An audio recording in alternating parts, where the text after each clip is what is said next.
Well, hello, my good and kind friend. Welcome back to Blind Dad Does. My name is Ira, and I hope that you're having a very, very good day. Today has been a very interesting day for sure, but I am here, and I hope that you guys are ready for, well, something interesting, maybe. I don't know. You guys will have to tell me once things get a little bit further along, but we're going to do a little bit of art again today. Because why not? I've been enjoying doing a little bit of art streams for you guys and having some fun with it, I think, overall. It's been interesting, and I definitely appreciate everybody's feedback that I've been getting regarding the art that I've been doing. I need to kind of like readjust my camera a little bit here again. It's being a little bit of a pain in the butt. There we go.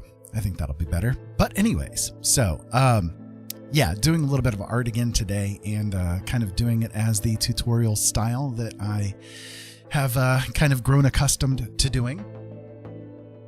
I do plan on continuing on with a particular art piece that I've been working on, but I will kind of walk you guys through the beginning stages of how I work, just so that you have the awareness of it, and we'll kind of go on from there. But all that being said, basically this is what we've been working on the past few days. I finished this one up a couple of days ago. Napkin, hey, thank you so much for the host. I appreciate it, man. How you doing tonight? It is so good to see you. And I hope that you're having a really good day. This is the one that I've been working on. Well, I finished this one up a couple of days ago on stream, and I've been kind of like off and on working on something different. Oop, wrong button. I needed to go to that scene. There we go. And yeah. And Dearheart is here as well. My wondrous Dearheart is here to support me as she usually does. She is my kind and patient wife, and I love her and I adore her and all that kind of good stuff. So today has been an interesting day. I hope that everything holds out well. My body has been in a lot of pain. I tried to take a walk earlier today, and I got pretty good in. I mean, I walked about a half a mile, but then after that half a mile, my body was like, nah, we're done with this. I had to like stop, and I couldn't go much further. So had to call my wife to come and get me and bring me back home again. I felt really pitiful, you know, really, really pitiful. But you know, she's a good woman, and she decided to come and help me out a little bit. And yeah, it is what it is, I guess. But that's just what we have to deal with when we have pain issues that continue on. You know, the chronic pain issues. I've got both arthritis. Best friends. Hello, best friends. Well, Stormwatcher, thank you so much for the follow. I appreciate it so much, and I'm glad that you are here with me in this moment in time. I hope that everything is going really good for you. I do have arthritis and fibromyalgia, unfortunately, but overall, like most of it is in my back and my legs. Thankfully, it's not too much in my hands. I do get it once in a while in my hands, but I promise I'm not going to cry tonight and cut my stream short because my eyes murder me. I think that I'm going to be okay tonight. So thank you. Yeah, I've been over here for a few weeks now, and I'm just kind of like trying to get the steam rolling a little bit, I guess you could say. And you know, it's been interesting. I like my time over here on Twitch. It's been really good for me. Overall, you know, I do have to say I have enjoyed my time over on YouTube too, but my pleasure level with YouTube has been kind of low for a little while, and I think it was because of the stuff that happened with the radio and all that kind of stuff. But you know, at this point, it's, you know, really good to be here on Twitch, to say the least. So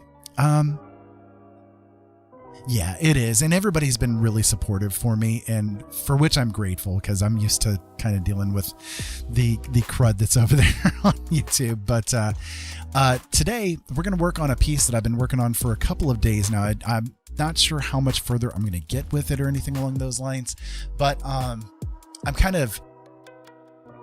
real pleased with how she's coming out so far. There's a few things that I need to work on yet with her, but I'm getting there, I think. Not too bad for a blind guy, I guess. But before we get started with her, you know, some more, I do want to show you guys like how I go about getting things started, so that you're aware of kind of the things that I deal with. And I like to talk about this kind of thing because I think that it does help other artists out, at least in a small part, to come up with some inspiration ideas. Because unfortunately, you know, for those of you guys out there that do any kind of art, whether it's crafting, music, painting, anything, you know, any kind of creation is art. Honestly, any kind of creation is art. We all have those days where we kind of run a little dry, you know, where we just don't have the inspiration, but we still feel like we want to create and all of that kind of good stuff. So, thank you. I appreciate that, Stormwatch. I have to do things in a little bit of a weird way, again, to help facilitate my blindness. For those of you guys that have never seen me before or tuned into me, this right here is a piece that I completed on stream a couple of days ago. I could do a lot more detailing to it, but you know, it turned out okay for what it was, for a couple of hours worth of work. This one is, I would say, a little bit more on the complete side. I got to resize that a little bit. There you go. Now you can see him a little bit better. Did him on stream as well. And then, there's a piece that I completed a little while back that I'm super proud of, that I'd like to show, because this is kind of one of those things that if I get a chance to sit and do a lot of detailed work for a good few hours, I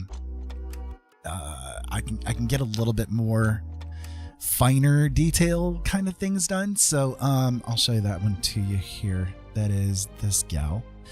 Right there you go. So I'm really proud of this one. I like how this one came out overall. So but anyways, so one of the things that I deal with as far as my eyesight goes, I have a genetic defect in both of my eyes that cause me to see way too much instead of too little. So this is an example of the moon, and this is how I see the moon. Essentially, there are many versions of the moon superimposed over each other. They're washing each other out. It's a big freaking mess. You know what I mean? So, it's just kind of one of those things. I have to accommodate things a little bit to be able to make things work for me, I guess is the best way that I can put it. So what I do, I work in Photoshop, and if you guys are aware of a different program that can do this kind of a thing, I would definitely love to know. I've been trying to find out if there's a way that I can move away from Photoshop and into something a little bit different, if possible. But I have yet to be able to figure out whether or not this technique could be used somewhere else, you know? So what I do in Photoshop, there is a particular tool called the pattern stamp tool, and that's right here underneath where the clone tool is.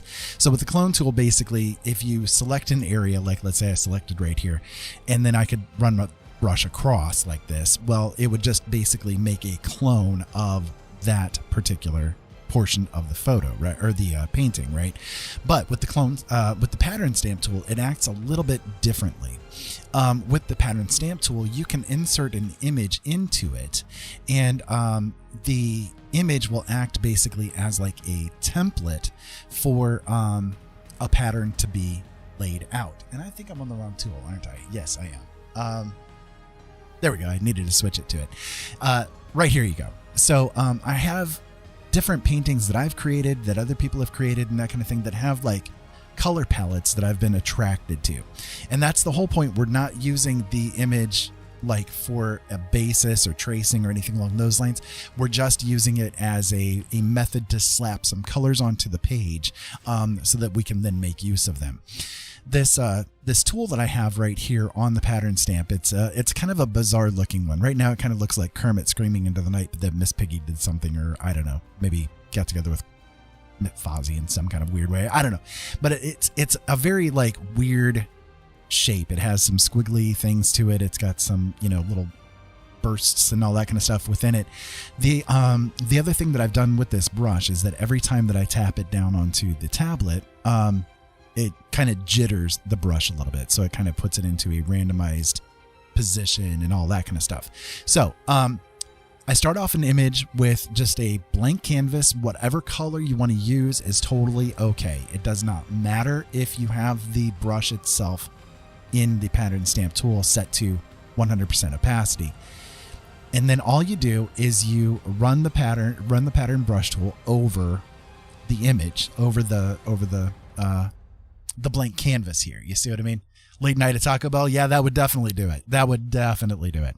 And as you can see, like each time that you tap it down, you know, it jitters it around. It kind of creates weird patterns and all that kind of stuff. Just basically, again, slapping colors and shapes onto the canvas in as much of a random kind of a way as you can do. There are two options that come with this pattern stamp tool. One of them is aligned and one of them is impressionist. The impressionist is the important thing. That's what does this. That's what does this sort of bleh across the screen. Okay. The aligned just makes it so that like it will just literally pull the random color palette, you know, away from whatever image you have going on. Let me show you with a brighter color image here in the pattern stamp tool. If I can get the mouse to work correctly. Here we go.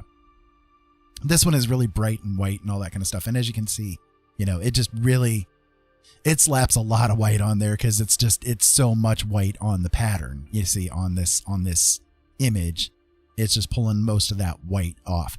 So, but it's useful for, again, those people who happen to like not have a whole lot of inspiration going on at the moment or things along those lines. It's great to do a little bit of like, well, basically cloud watching. You know, you kind of like slap this stuff around, you add this random element into it, and then you kind of like just take a look and say, okay, what do I see here? I could look at it and see a duck. You could look at it and see a dragon, and both of us are correct because we're both looking at the same thing, you see? So it's kind of just a way to make it so that your imagination kind of like gets a little kick in the pants and you can run with it. So for people who are, again, kind of dry, this works really well. For people who are kind of maybe on the younger artist side, and I don't mean like younger as in age, but more just, you know, the experience level, this is also useful to help you kind of like generate just different images that you can kind of practice with and try to see what you can bring out, you see.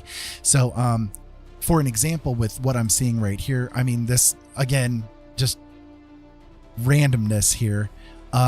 This could be like a head right here, right? And like maybe a cool body shape that's right here that you can then like start, I totally missed that, but you could start like using that as sort of a basis to get something going for yourself, you know?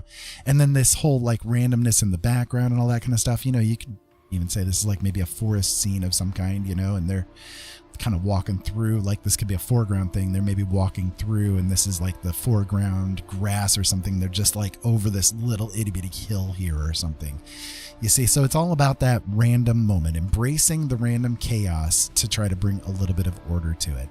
And I think it's a lot of fun, you know. I think it's a lot of fun to do this. So I will also, let me see here. Let me go ahead and do like just another random color here for a moment. Let me go to the brush tool and I'm going to like cover the canvas here with this random color just for a moment. I need that on 100%. Is that on 100%? Yeah, but the flow's down. That's why. Okay, it's fine. It's fine. So let me start this off with a red, right? Just a kind of a darkish on the dark side red. And I'll go to that pattern stamp tool again, but this time I'm going to set the opacity on it down on a lower level. I mean, sure, maybe 20%, that would work. And then let's do kind of maybe a complementary color to what this has. So we'll kind of like go maybe with a darker grayish sort of a thing.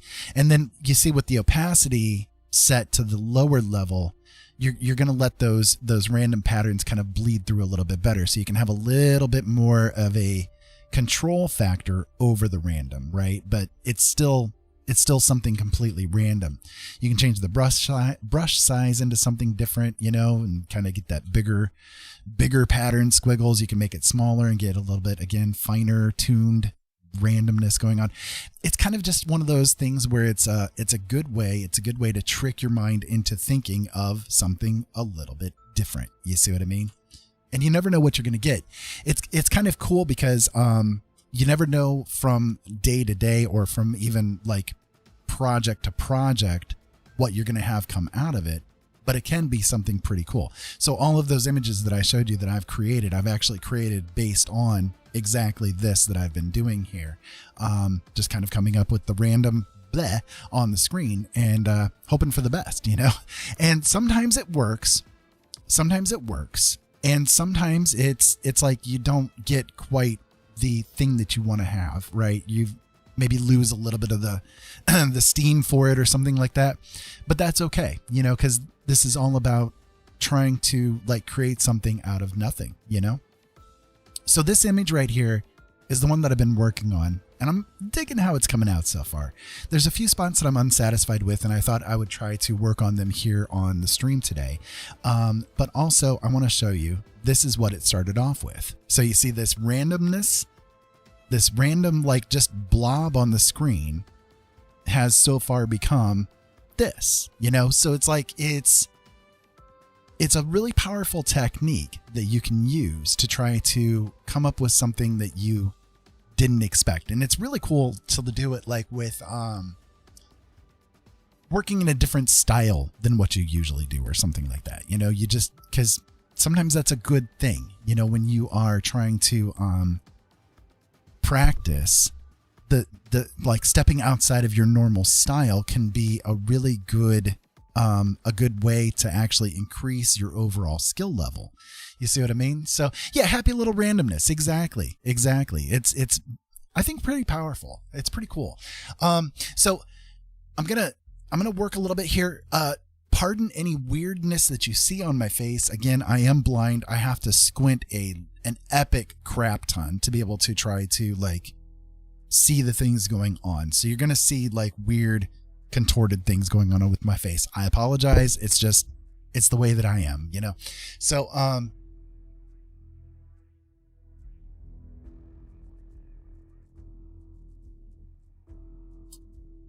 I'm going to bring this image up here. So this is one that's not complete yet either, right? But it's interesting. It's got a really good start. I have not like worked to complete it like with the detailing that I would usually do with a longer term kind of a project, right?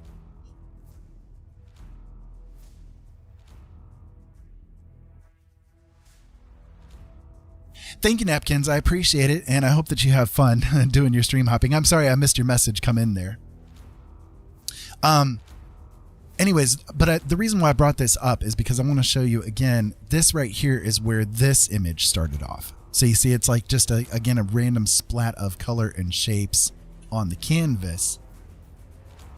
I then kind of like grabbed hold of and I used to, move into this, whatever you want to call this. It almost kind of like has that, it's like a feel of like one of those surrealistic sort of kids paintings to me, like you'd see in a weird kids book or something like that. I don't know. But again, I haven't like completed that one, it's an in progress, I guess you could say. But still, I'm digging how it started coming out, So, okay, let me go ahead and move back over into this, this project here. I'm going to make sure I'm on a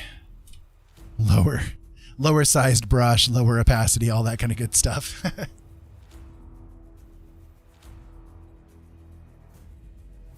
I have to kind of remember where I was, when I was working on this one last night. So, I'm going to create a new layer because again, I don't want to mess anything up, right? I've created what I've got so far and I don't remember exactly what stage I was at when I was doing it all. I think I was working on the hair last.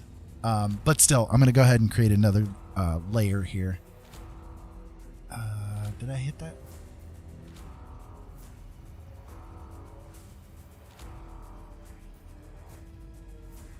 Okay, there we go. Now I know I did. Sorry. I'm trying to get it to work there. So what I want to do, the part of it that I'm kind of having issues with or that I'm feeling isn't quite correct is like this area right here on the cheek. It like from where the light source is coming in from this direction right here, it doesn't feel like it's quite correct to me yet. So I'm going to try to like work it downward a little bit, but I want to be really gentle with it as well because I'm not displeased overall with like the softness of the skin and that kind of thing at the moment, but I want to like try to just add a little bit of the corrected kind of shadings in the right spots, if that makes sense. And and we'll see what happens with it. Hey, Iron Save.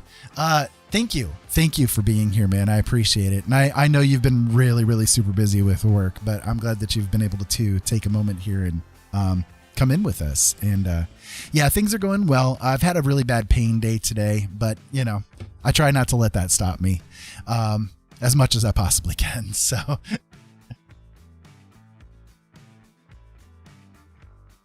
by the way, I do vape. I don't make any apologies for it. If it bothers you, well, I'll do my best. I do my best not to blow it at the camera and stuff. But I smoked for 30 years, and I quit smoking 8 years ago for my wife, who has some pretty severe heart issues. And whenever I would smoke around her, it would kind of bother her chest and stuff. So I quit and I moved over to vaping, which doesn't bother her in any kind of way. So it is what it is. All right, so I'm going to scooch myself a little bit closer here. You guys are going to see me face plant into the monitor probably a little bit, but I have to get this close to be able to like do anything at all with with the images, you know. So I do apologize if the camera is a little bit like off kilter and that kind of thing. But, you know, I have to do what I need to do to be able to facilitate being able to see to work. So I'm going to work on that.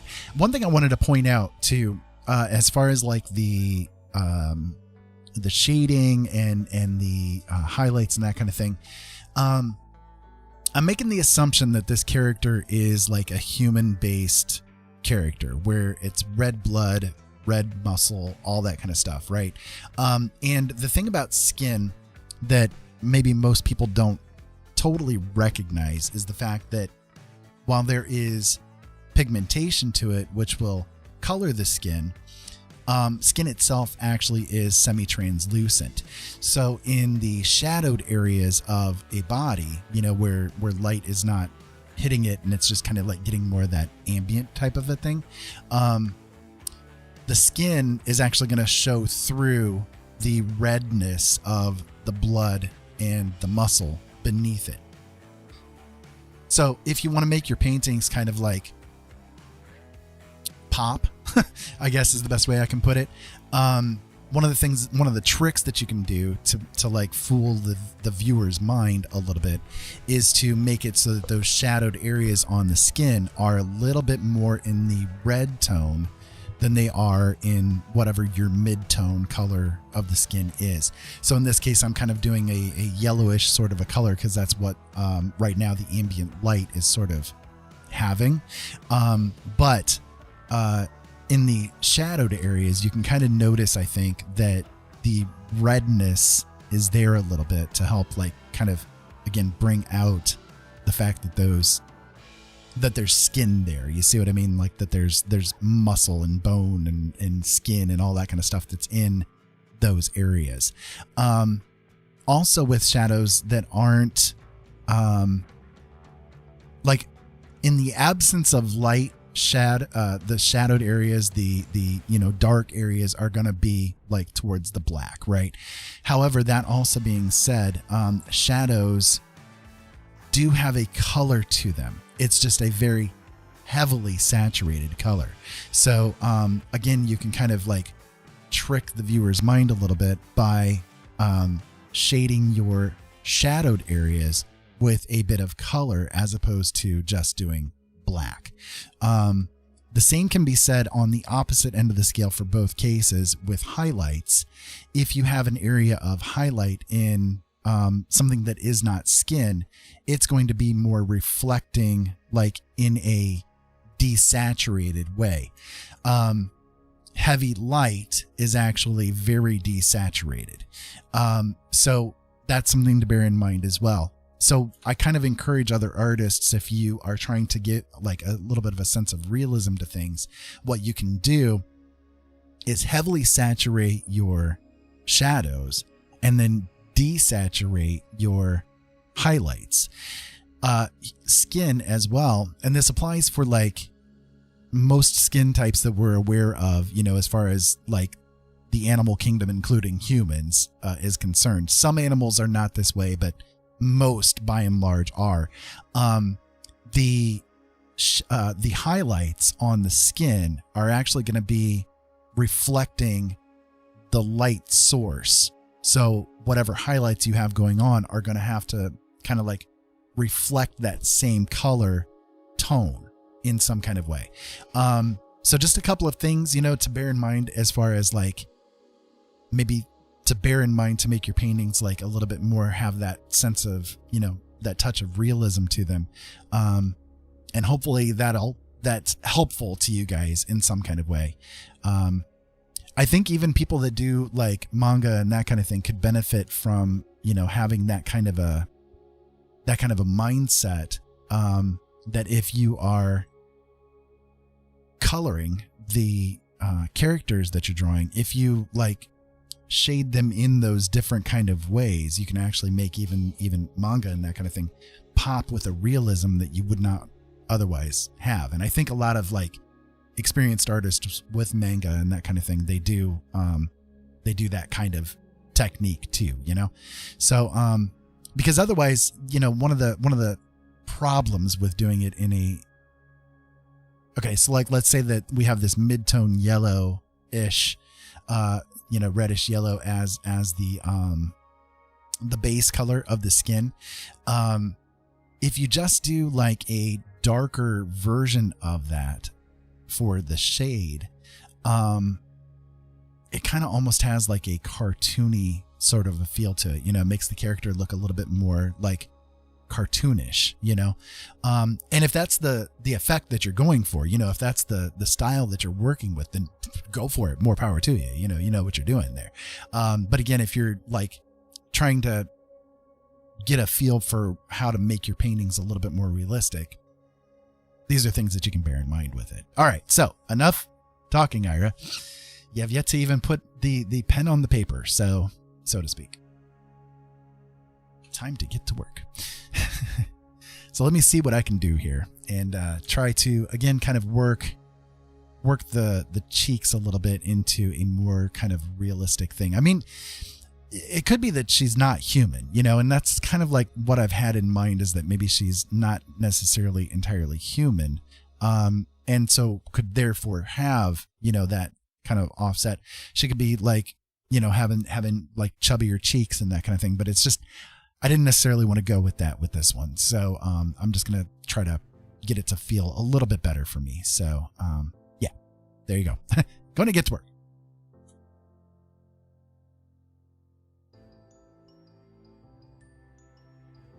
Hey, this is a song we created.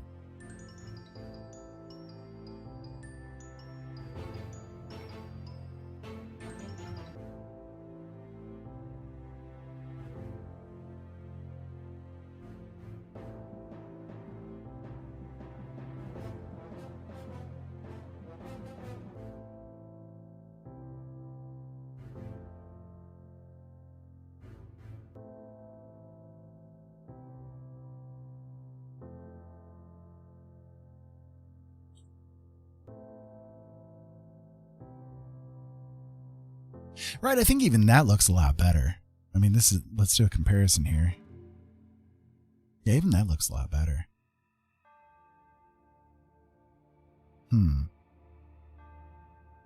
Again, I'm trying to go like really gentle with this because I'm not dissatisfied with the, you know, the image overall and stuff. I don't want to like ruin it, you know what I mean, by doing things in the wrong way here.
I do hope everybody out there is having a really good night. It's been an interesting day for us here. Went for a long walk and I ended up not being able to complete the walk because the pain levels got a little bit too much, so. But that's all right. That happens. At least I tried, right? Right? Yeah.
Okay, let me kind of sit back here for a second and take a look.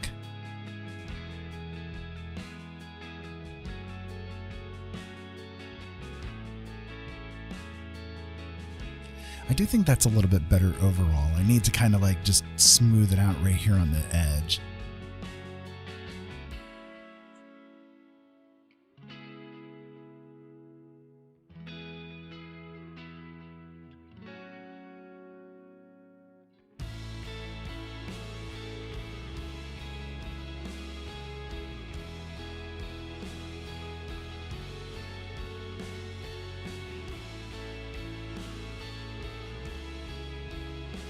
Yeah, maybe something like that.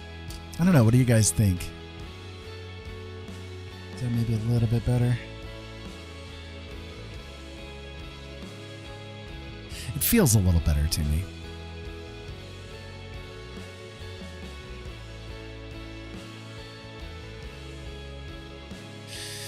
Well, hey, Robin. Hey, Robin. How you doing? Hey, Surf. Not loading for you, huh?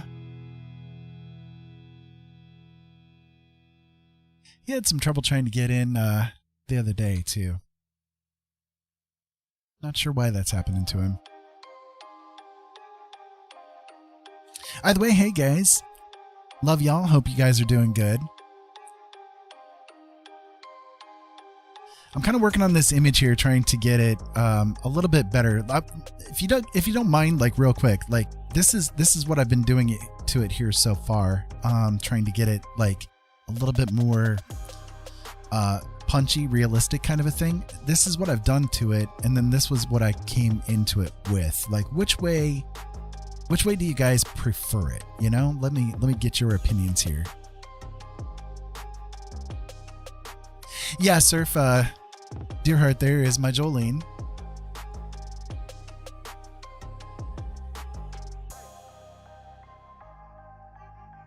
How you doing, man? It's nice to see you. Hope you're doing well. I've been doing this for a little while, doing this art streaming stuff and all that kind of good stuff.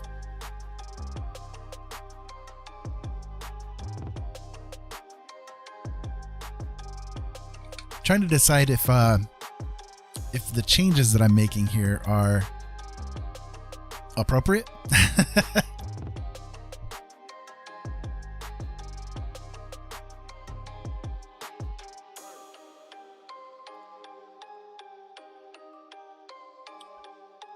I do think that I like it a little bit better like this, though, overall.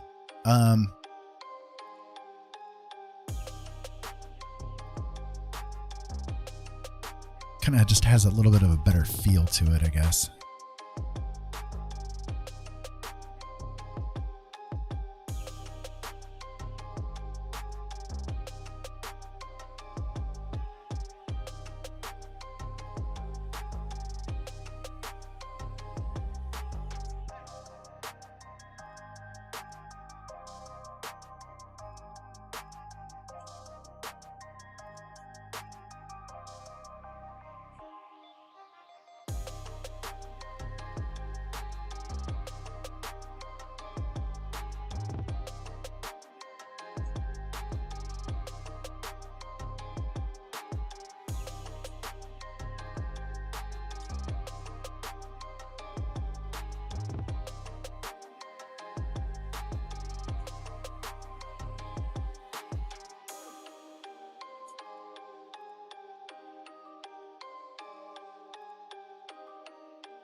You like it better this way? Yeah, I do too. It's just got a little bit of a better feel, you know?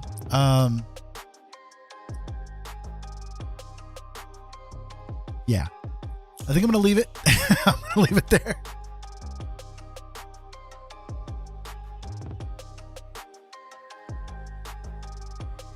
And try not to screw it up more.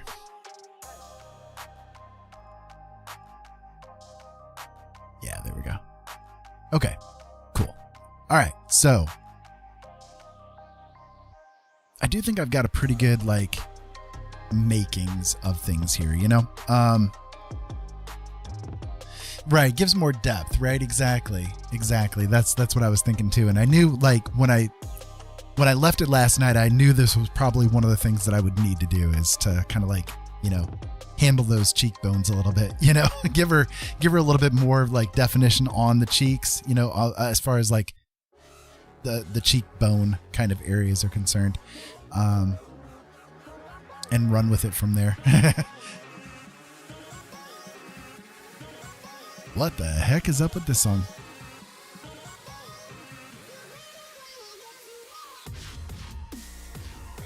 Okay, we're going to switch it now. We're going to switch it over. Yeah, a little bit of that smooth funk. Yeah, baby. Everybody grab your ladies and give them a sweet squeeze.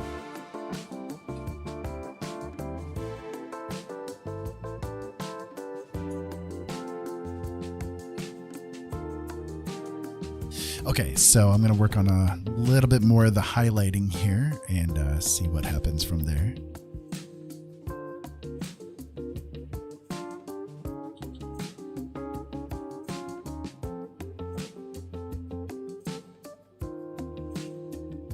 Gotta go gently, you know?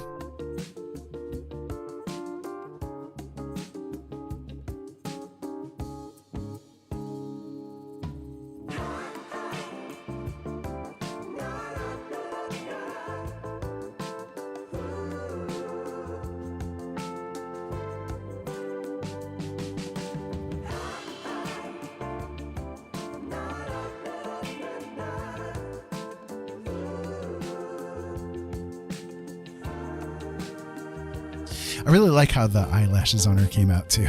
I'm kind of proud of those.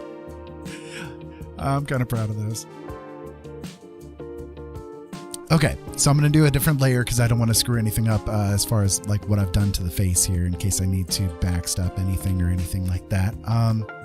But let's see.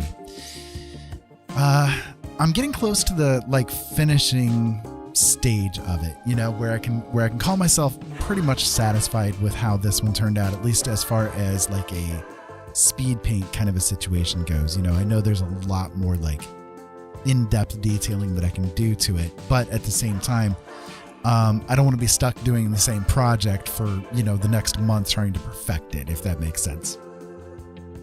Because that happens, you know. We want to create new things, and I'd love to be able to create something, you know, new and exciting for you guys tonight. Yes, indeed. But I knew that I kind of wanted to, again, touch up as far as that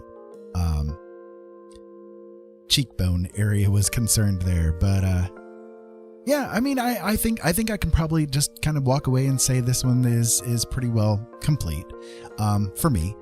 And in order to do that, every artist has to know this little technique. Every artist has to do this thing, right? That's the way it goes. You always have to put your little signature on it. And we can walk away from it and call it done. All right, so I'm going to close this project, and we will open up something new and try to create something exciting. Yeah, exciting.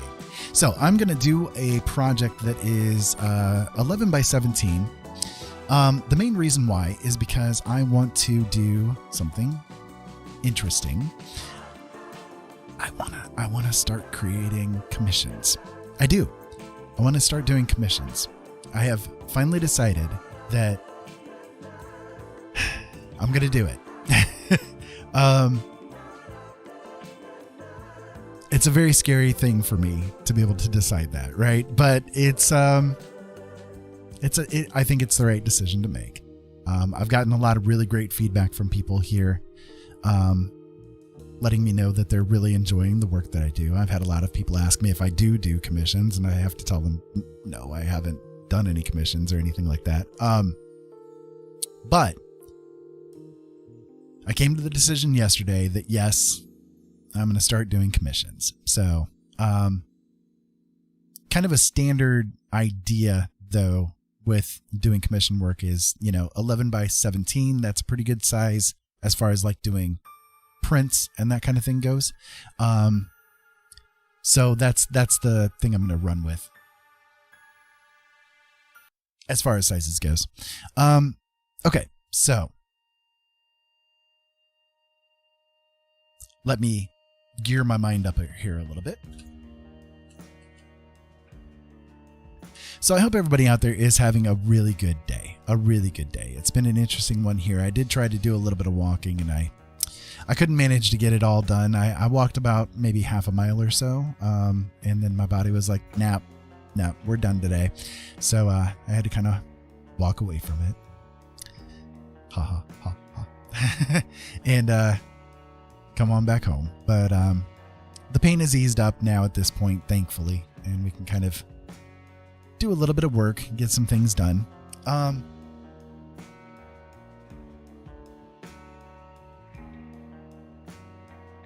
Oh, awesome, Surf. That would be cool. I would like that.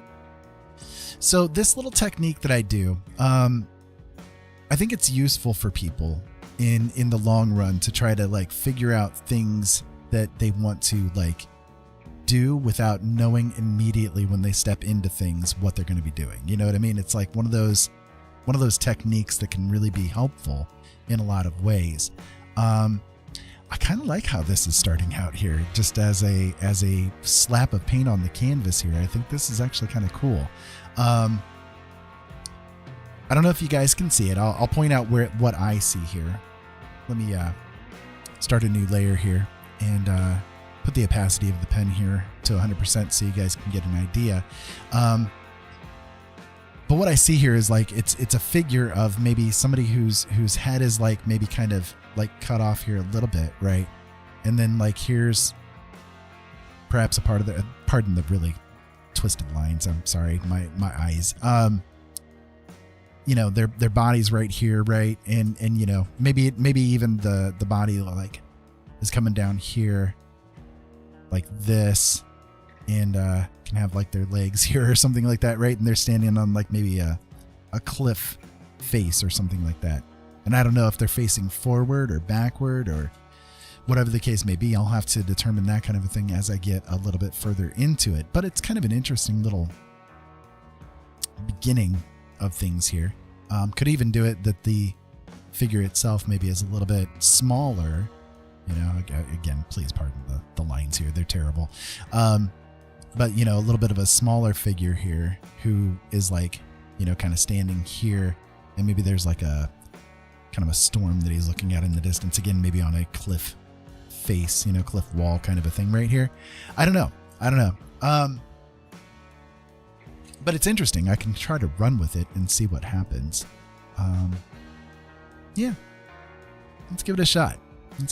Okay, so what I'm going to do is I'm going to choose one of this brush right here is a pretty good brush as far as like doing sketch work and that kind of thing is concerned. If I bring the opacity of it down,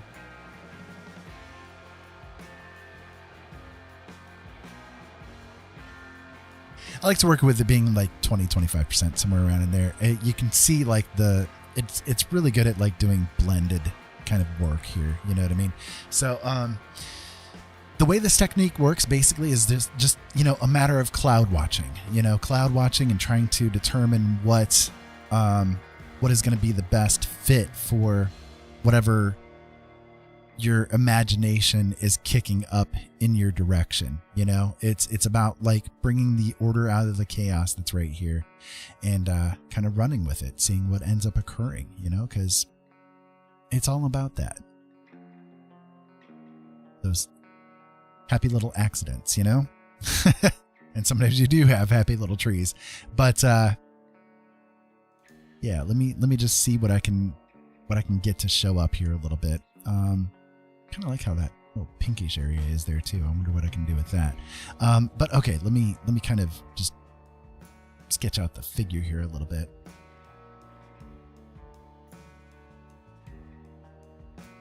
Hey S19, how you doing? How you doing? I'm just kind of like getting a little bit of a start here on a different project. I was working with something else and I finished it up to at least my satisfaction for now. I may come back to it again at some point, but it didn't turn out too bad, I think.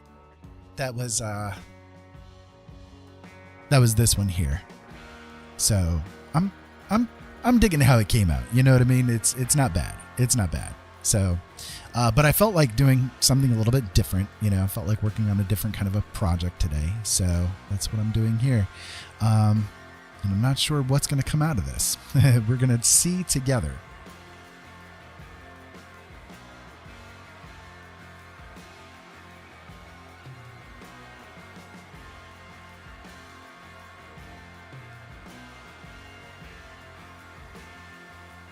So I'm getting the idea, the impression that there's maybe like a cliff face of some kind that this person is standing on. I don't know yet if it's male, female, whatever the case may be, but it's like there's like a line of rockiness like right here.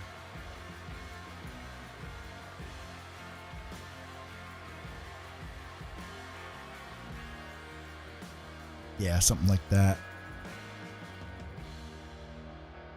Could even be like it's a set of steps or something like that that they've like come up on, you know, raised themselves up on.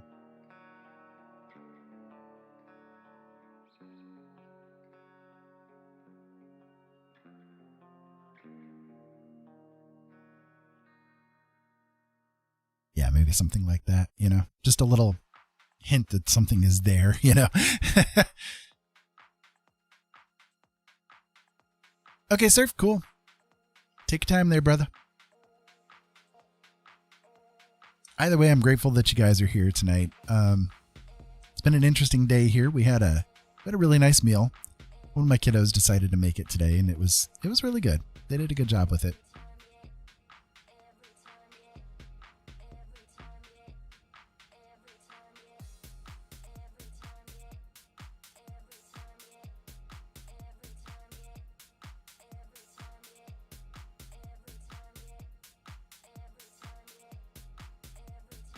Just cleaning up the background a little bit here. Helping to work this figure out of that darkness, you know, the shadowed areas there. Not looking for perfection yet. This is still very, very infancy here, you know.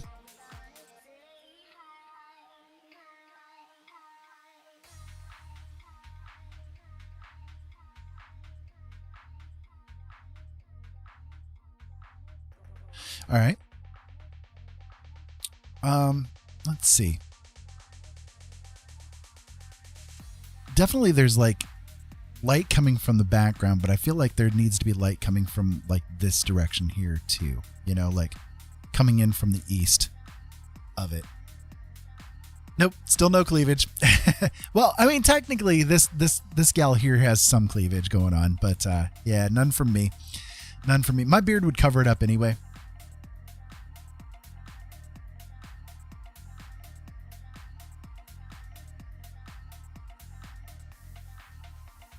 Okay, this song just is not going to work for me. I got to find something else here.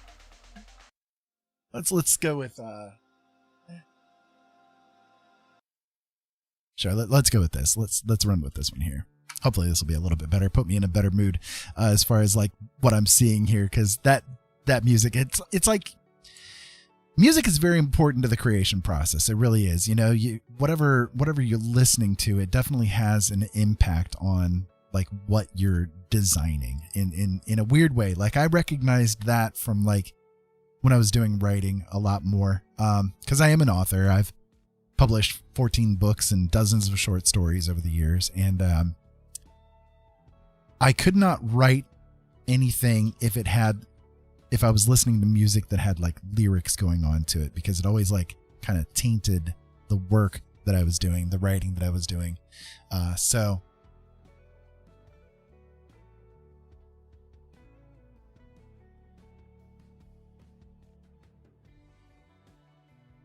But, music is definitely important. Gotta have it. Music is life.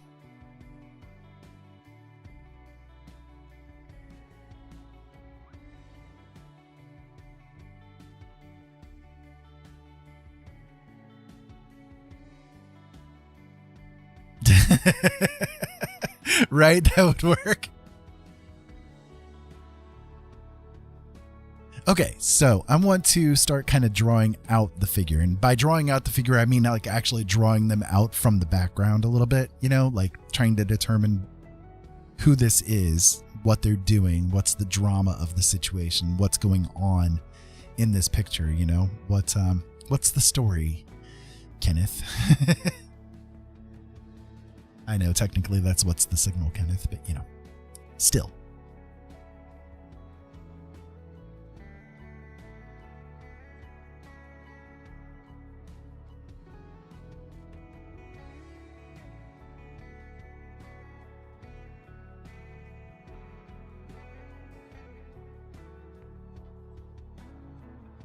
So I'm basically going to do it by just kind of slapping some randomness into the figure so that I can start working, from there.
I'm kind of getting the feel that maybe this person is not entirely human,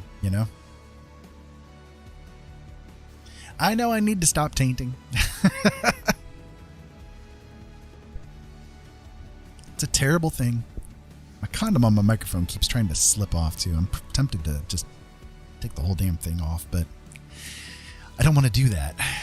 It's my pop filter. It keeps you guys from hearing my plosives going on.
This is an interesting set of music.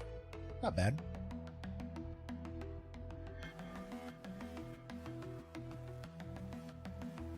It works.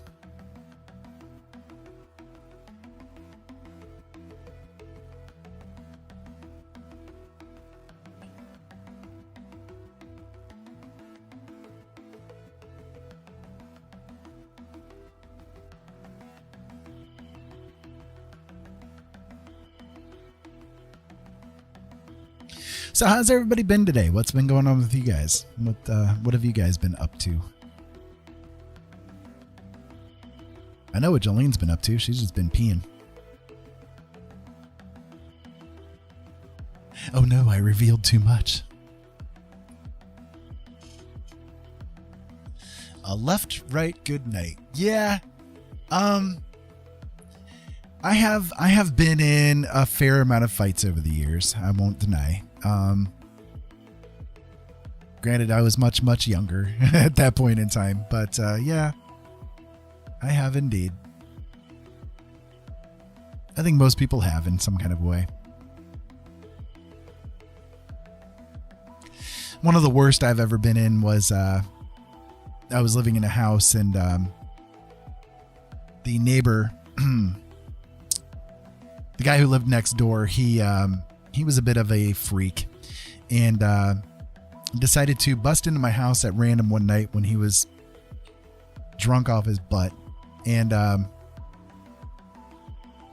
well, tried to take a baseball bat to me. He got a good whack in with it, but I got it away from him, and I took him down. I don't fight clean at all. If someone wants to fight me, well, they're in for a very big bit of trouble, because I don't fight clean. I figure if somebody's going to try to come at me, that I will do everything in my power to make sure that they do not walk away from it whole. So I will say, I mean, I've you know, I will grab the nearest object and fling it. I will grab the nearest object and thwack you with it. I mean, I will thwack you with the object, you know, into the object. Doesn't matter. But I also believe in getting crazy enough with people that they are as discouraged as possible from even starting the thing, you know, to begin with. So, you know, I'm a big proponent of, you know, if someone wants to try to start a fight, then you come at them with the crazy, you know.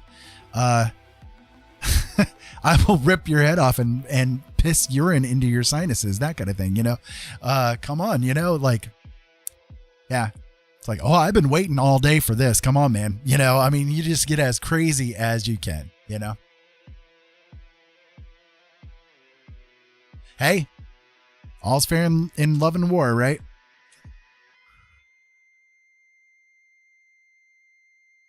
If you're going to start a thing, you're either going to finish the thing or you're going to finish the thing.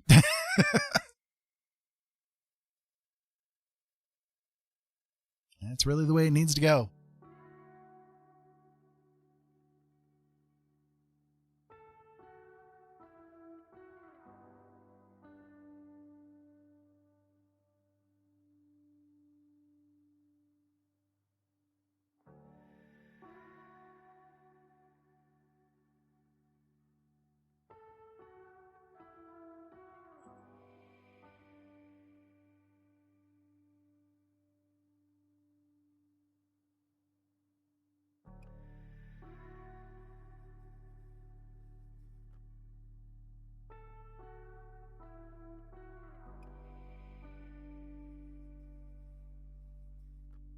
Yeah, I don't fight fair.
Not quite satisfied with how the figure's laying out here, so I'm just going to kind of like paint over it a little bit, give it a different whirl here.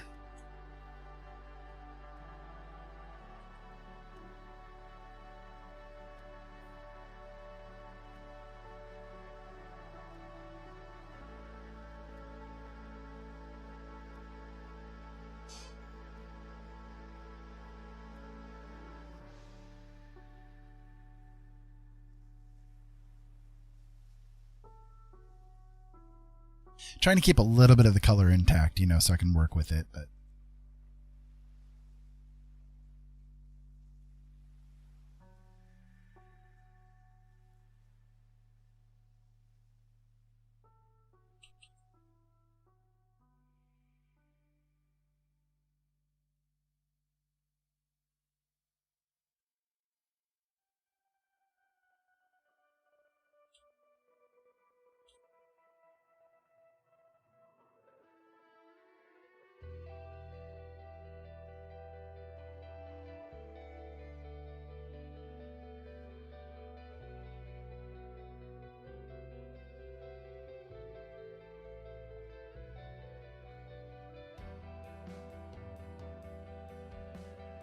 tarot card vibe from it. The Two of Swords. Yeah.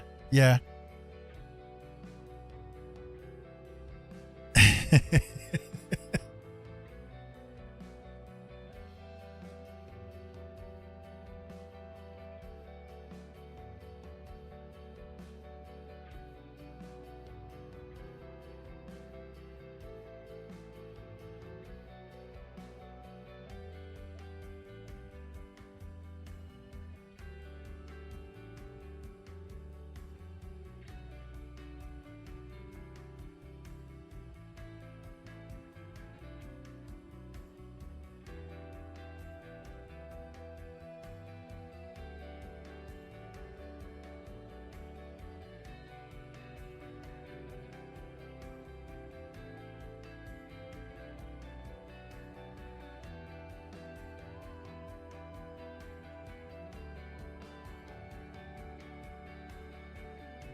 Just trying to get some perspective here with the idea that I have in my mind.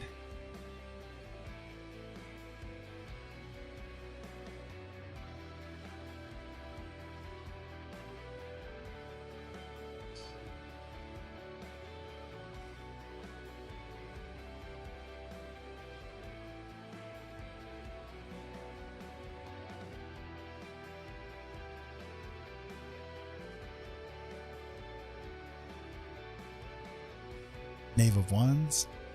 Could be.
Trying to think if that's going to be like way too short.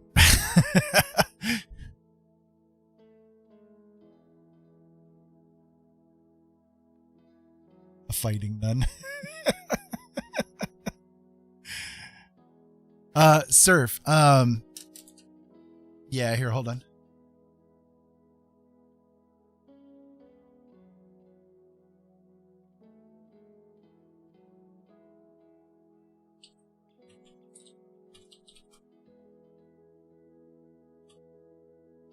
Thank you. Thank you, dear.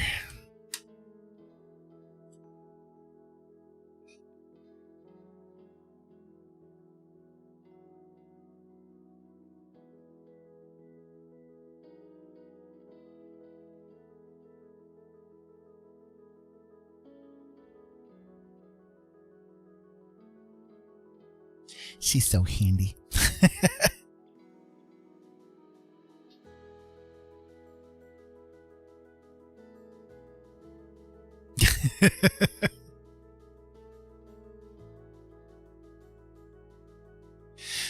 I will say a word of warning to those of you guys that do watch me on YouTube.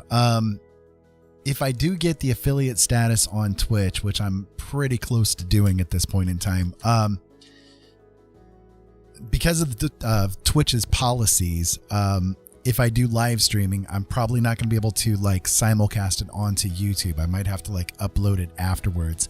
So I'm kind of trying to shift everybody from YouTube that like to watch me live from YouTube over to Twitch, because of the fact that if I was to kind of like do both at the same time, they could technically ban my account and not let me keep the affiliate status. But I do need the affiliate status because I know I can make more money off of Twitch than I can with YouTube. And that's sort of my whole point with all of this, is to try to get at least a little bit of supplemental income going on, as far as like, you know, ad revenue and all that kind of stuff goes. So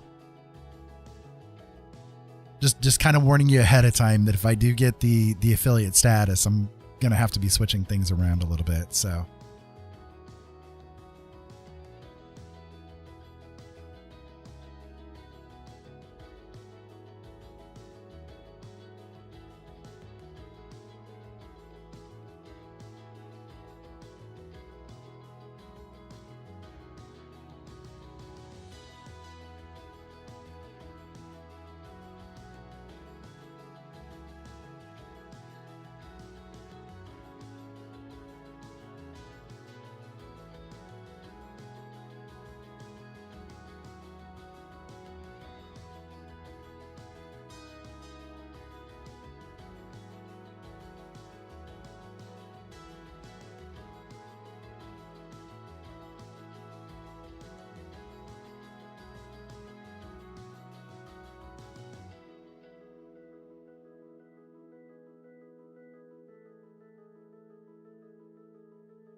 she's so handy.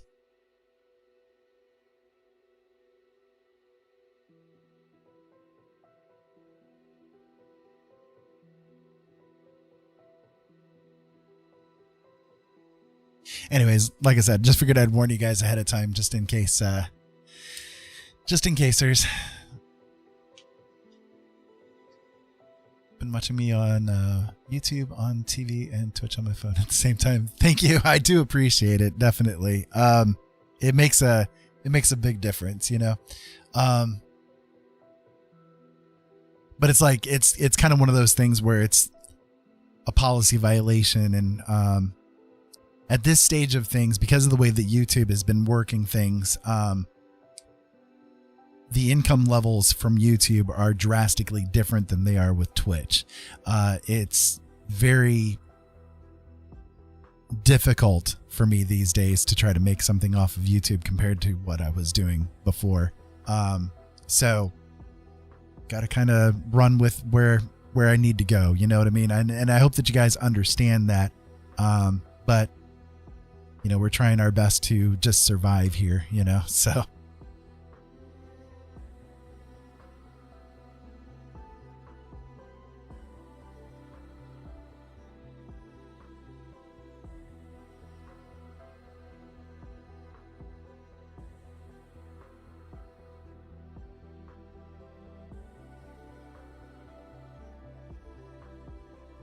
Totally did not mean to give him that big of like a loincloth or something like that here. He's very happy to see you all right now. Yeah, I appreciate it, Robin. I do.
Yeah, I know, Surf. I know. I just, it's unfortunate because if I do the switch over, then those of you guys that like to watch me through YouTube, you know, I'm not going to be able to do anything live with you guys, which is really, it's frustrating.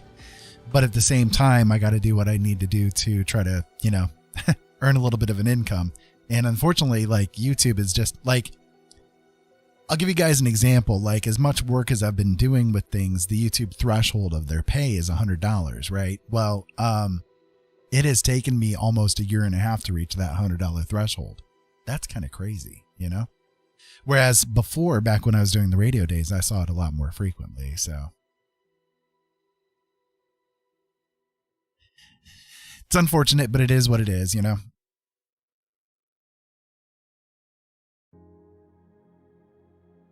Oh, I am a very, very strong and sexy man. Mr. Jigglypuff with a puffy hole, whatever. I don't know. Jigglypuff. Jigglypuff. Oh, wait. No, it's Jigglypuff.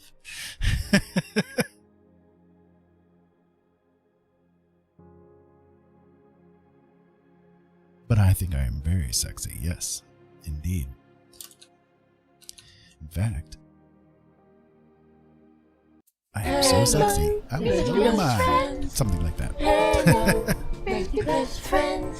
IXS, thank you so much for the follow. I appreciate it. We got a little bit of the smooth funk going on right now. Oh yeah, grab your ladies, give them a hand.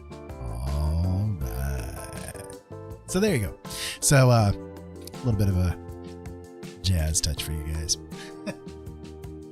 I appreciate you following me, man. It's great to have you here. I'm just kind of like getting started with this little bit of a thing, you know, and trying to get it to work correctly. I'm not sure where it's going to go yet. You know, I never have an idea of what I'm going to be doing when I step into this whole threshold of things, but you know, we'll see what happens. I'm getting the impression that it's not something that's entirely human, but we'll run with it and see where it goes from here.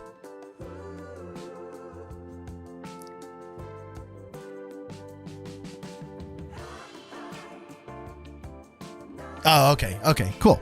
Well, thank you for coming on over here. I appreciate it.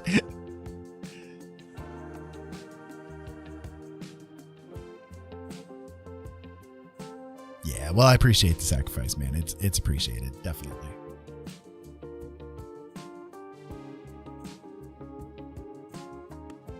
So Jigglypuff, I mean, you're not talking. Are you done with me now? Am I too sexy for you? I think I'm too sexy for Jigglypuff. What do you guys think? Is Jigglypuff a little scared of me? Are you afraid of my watermelonness? I'm too hot for you, or something like that. That's okay. Be the scared little child that you obviously are. Enjoy your night. Thank you for the view, one way or the other. Oh yes, you can indeed.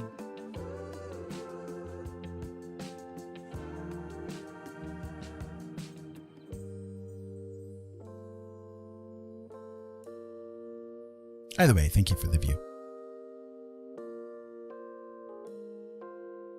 I will take that ad money off of your stupidness.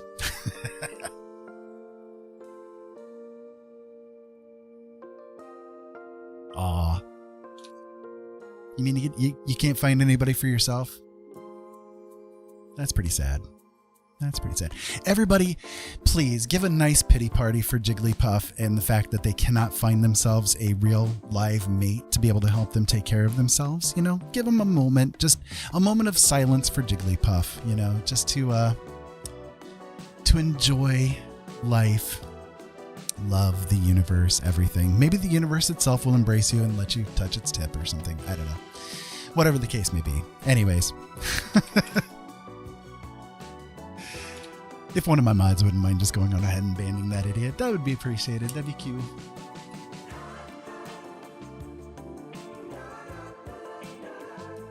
You know, I like to have fun with the telemarketer kind of things, right?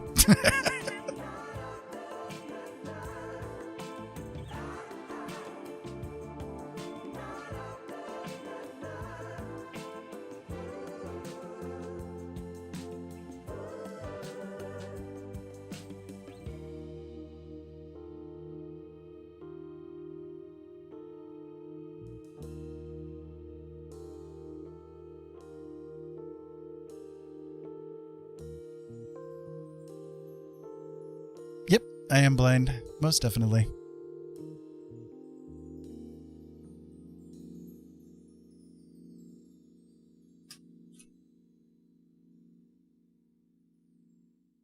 Right, thanks, Doc. Yeah, exactly. Yeah.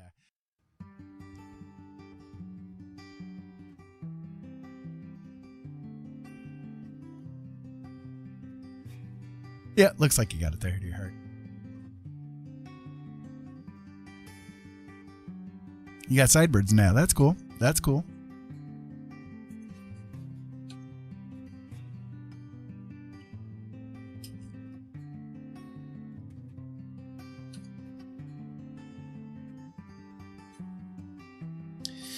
Okay, so I kind of have a little bit of a basics here laid down. I think I've got the perspective somewhat correct here. At least for the idea that I had in mind for it.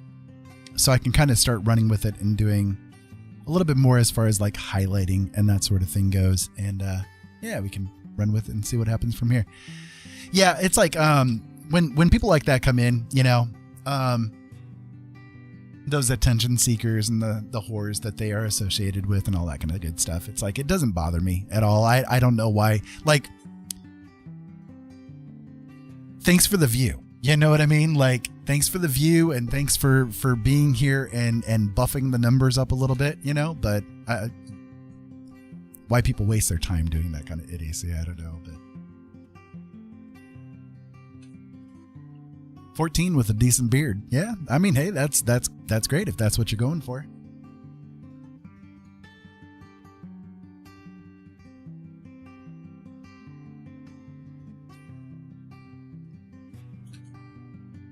All right. So for those of you guys that missed it earlier when I was talking about this, oh, squirts all over my face. Yeah. Oh, yeah. No eyes at all. Right. Yeah, totally. No eyes at all whatsoever. Y'all can just sit there with your pitiful little lives and do whatever you want to do. Wish you the best of luck, but, you know, it is what it is.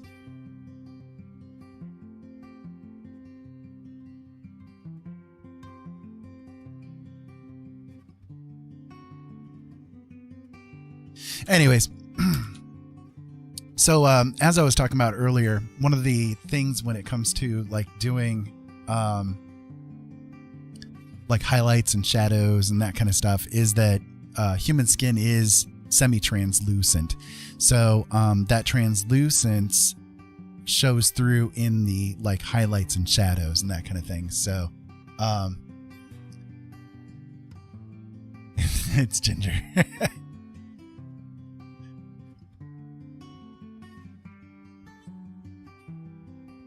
Nothing wrong with Ginger, man. Nothing wrong with that at all. So that train.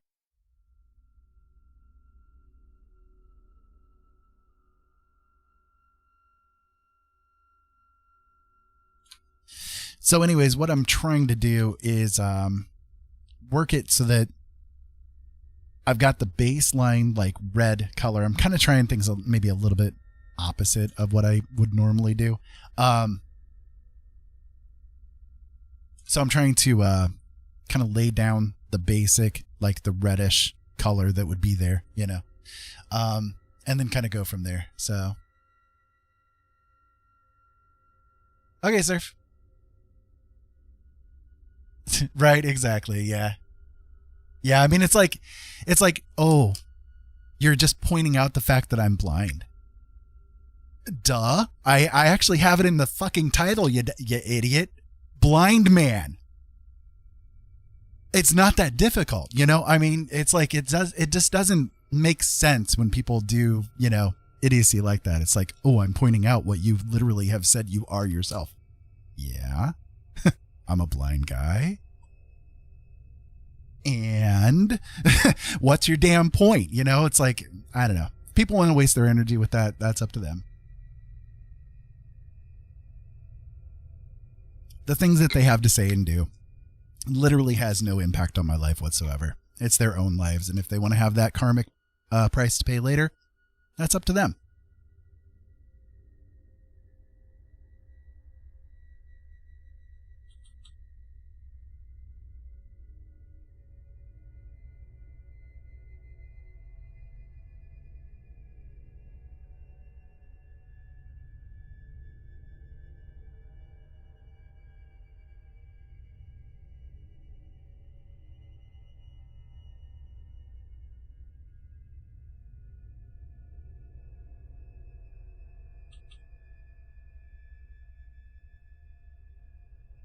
Besides, anything that they have to say is like not even close to comparison to the things I tell myself every day. So, you know, it's like, dude,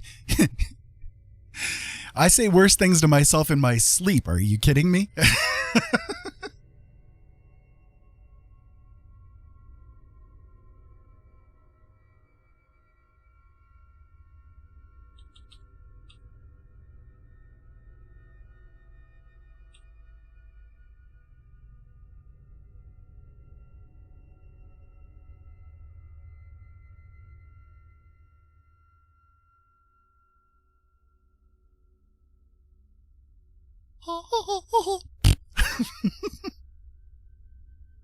Right. Yeah. Yeah, exactly. You know, instead of spending time with somebody that they love and adore or whatever, you know, they're just sitting there with their lonely little lives whacking off. I don't know, whatever.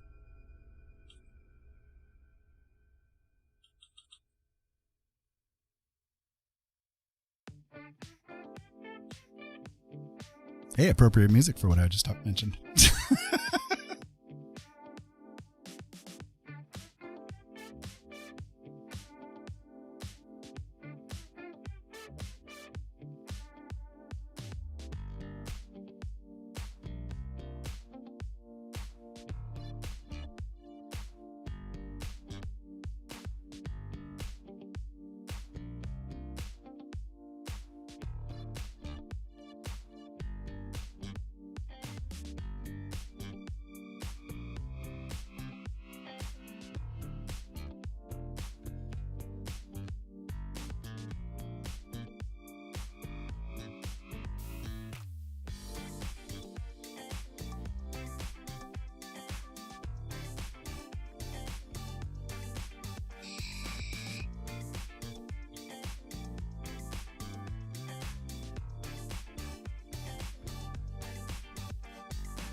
kind of trying to work out like maybe where the arms are and what size they're going to be compared to all of this. And I think I'm getting there with it.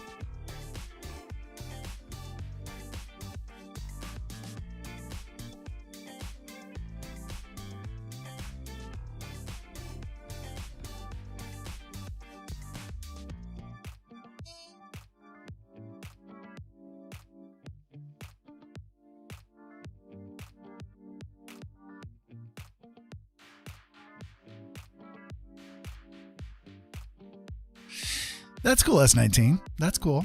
Streaming's a lot of fun. It can be.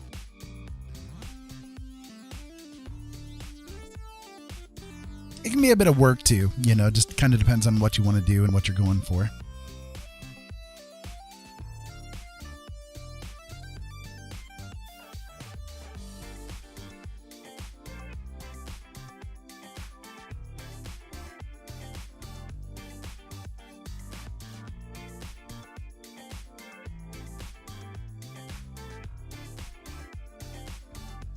Yeah, that's what I was going for. So like the one arm is a little bit straight, straighter, it's kind of like raised just slightly, and the other one is like raised more, you know what I mean? And so that's kind of like what I'm going for. The one on this side, I need to kind of like, I'll be redoing like where that swordy kind of looking thing would be. But just kind of like trying to lay it out a little bit here.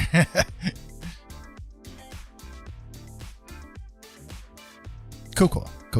So you're catching what I was trying to go with here.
Well, hey, Peter.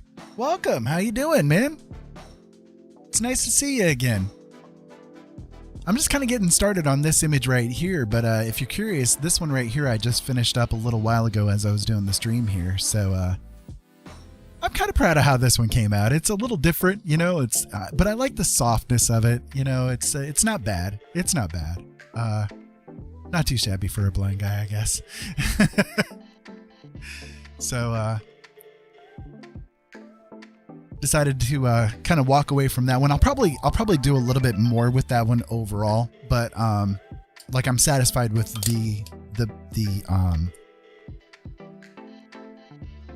all the settings, you know what I mean? Like everything is good, but then I can move on to it to maybe do a little bit more of like the little fine details of things.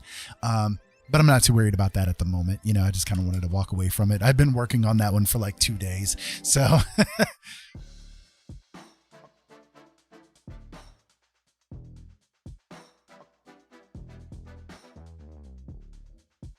yeah, a little aesthetic, and then I moved into this one here, which is vastly different than what I was intending to kind of start with today, but that's okay. This is how this one started off. And I've kind of been just working it from there to see who and what wants to come out of it, and so far it's been this person here. I don't know yet if they're a male or a female, an elf. I have no idea, no clue. I have no control over my situation. None whatsoever. It's all out of my control. Everything is out of my control. You just missed Jigglypuff though, coming in and trying to like get me to let them suck my tipper or something. I don't know, something weird. But anyways, it's just been a weird night. Gifted Grouch, hello, welcome. I hope that you're having a good night too. And yeah, it's just been one of those days. I've had a pain day today, unfortunately, but it's kind of easing up a little bit as the evening has gone on, thankfully. But yeah, just been one of them days. Oh, hey, here's a song that I created. If you guys want to hear it, you can turn it up just a little bit. This is one of my songs that I've made. I dig it. I like how it came out. So how's everybody doing? What's everybody up to? How's your night going today? Night going today? Yes, I English good. How is your night going tonight? That would be better.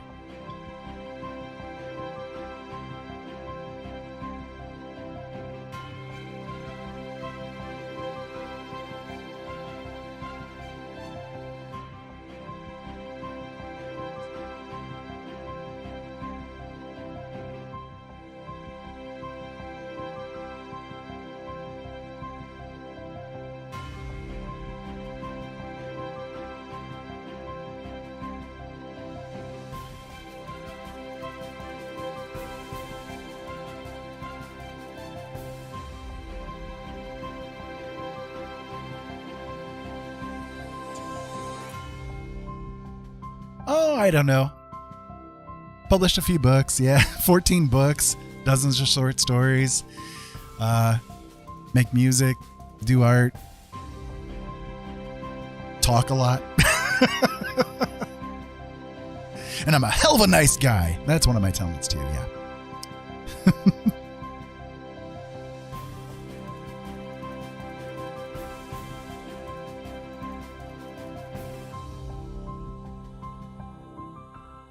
I'm almost kind of thinking I want to make something like armor wise here with the person, but I don't know exactly what yet.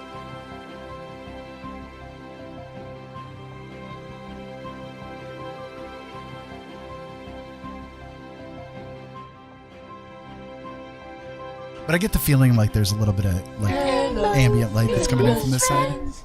Hello, rescue best friends.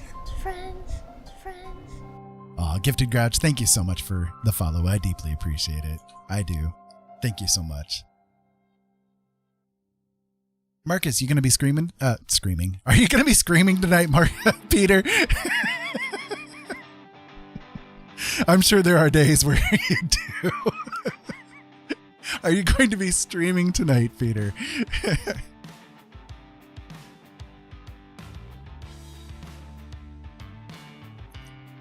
Right, you need to practice, exactly.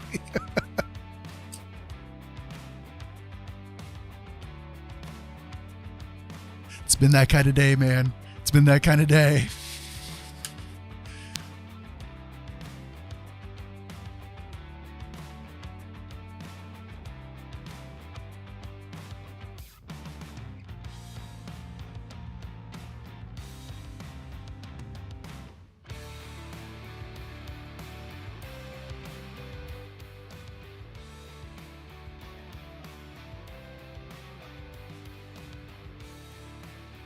Working on background stuff. You're doing catch up work then, right? That's the fun work. Oh yeah.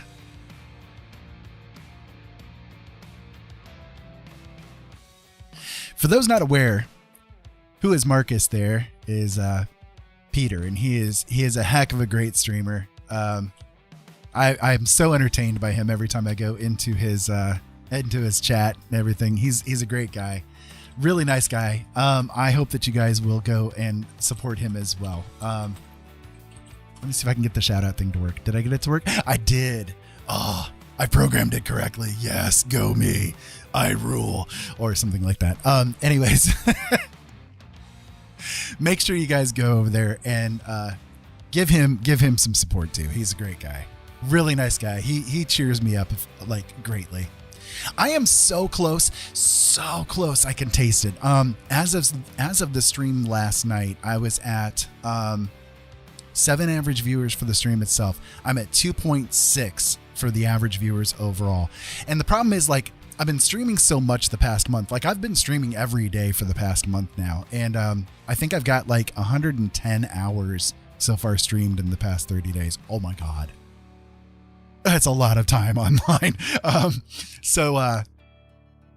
I'm that close though, right? But it's because like the beginning streams didn't have very many people coming in. So they had like 0.5 on the average viewers and stuff. So it's like it's rolling off as we go. And I'm hoping maybe I've got enough that within the next couple of days, as the days pass and everything, that I'll be able to kick it over into that affiliate status. That would be really nice. I'm very much looking forward to it. I have been partner over on YouTube for years, like years. I think since 2012 is when I got partnership over there. And I've done okay, right? I've made some income from it, but not nearly enough to survive on. You know, it's just like those little extra, oh, hey, I finally got $100 after a year and a half worth of streaming and all that kind of stuff, you know? So I don't know.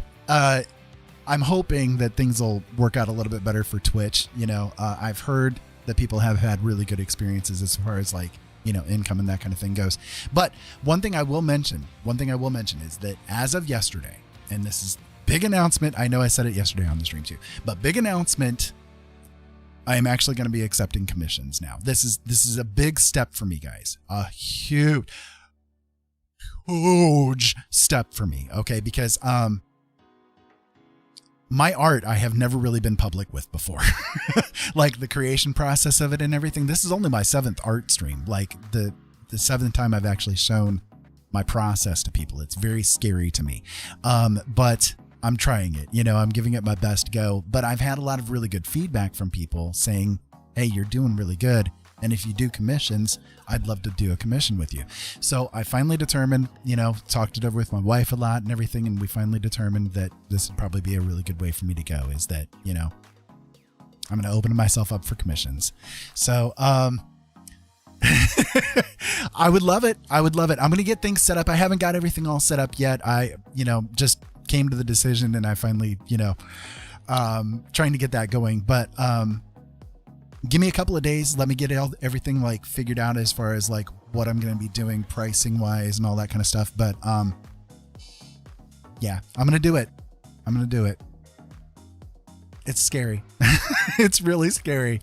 I've had some really bad experiences with my creative stuff over the years, you know, especially in regards to my writing. And so it's a little bit of a terrifying step for me because I've got a lot of PTSD from all of that I went through with my writing. For those of you guys not aware, actually, let me catch up on chat here real quick before I lose it here. Hard to navigate in this environment. Just ban Discord, so hopefully we'll get some of our friends. Oh, that's awesome. Thank you, Peter. I appreciate that. Really, I do. So here's kind of like how my experiences have gone as far as my creativity goes. Okay. So years ago, I was married to a woman who was severely abusive. I was with her for 5 years, but up until that point in time, like this was in my early to mid 20s, I had done writing and that kind of stuff. And one night, basically, she took everything that I had ever written, everything that I had ever done, and threw it into a bonfire, and told me that I was worthless and I would not amount to anything in my creativity. Like, just give it up. Just stop it. That was really devastating to me, to say the least. And so I didn't write anything for a really long time. I did finally get away from her and got together with another person, and I started writing again. I had written a couple of books during the time period that I was together with them and everything. And when I decided that I needed to break it off with this person, I mean, she was a rebound situation. You know, it was a rough time period for me. When I broke it off with her, I went to work and I came back home and everything in the house was completely cleaned out. Like, she took everything. The only thing I had left was the clothes that I wore to work that day and whatever I happened to have in my car. So that's 2 times that my writing had been destroyed in some kind of way. So over the years, because of those experiences, over the years, me sitting down to do writing has been kind of like a difficult process. I have to like fight through the resistance that's kind of like built into me to be able to get anything down. However, my art has always been the opposite. I've never really had much resistance to it. I can just kind of get the flow going and enjoy the process and everything. So, I'm hopeful that because of everything. Oh, yeah. And top it off too. I totally forgot about this part of it, is that when I did finally start publishing my books, I got picked up by a publishing company that worked with me for a while, and they published, what was it, hun? They published 7 of my books, right? If I remember correctly, it was like 7 of my books. And it was a good experience overall at that time. But as time progressed and the book sales were going, there was one month that, okay, so they did their accounting bi-yearly. So in February and in August, they would do their accounting. And then in March and September, they would send their payments to the authors that are in their stable for the royalties. So one February came around, and I contacted them to make sure that, you know, hey, have you guys done the accounting yet? I'd like to know how much I'm going to be getting and all that kind of good stuff.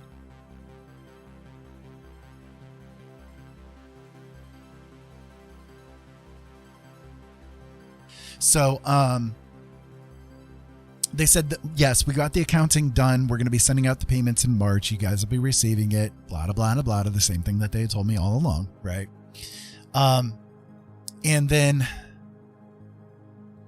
we ended up getting like a tax payment, you know, tax refund during that period of time. And so we had some money that was coming in, and we didn't like pay attention to where it was coming from, right?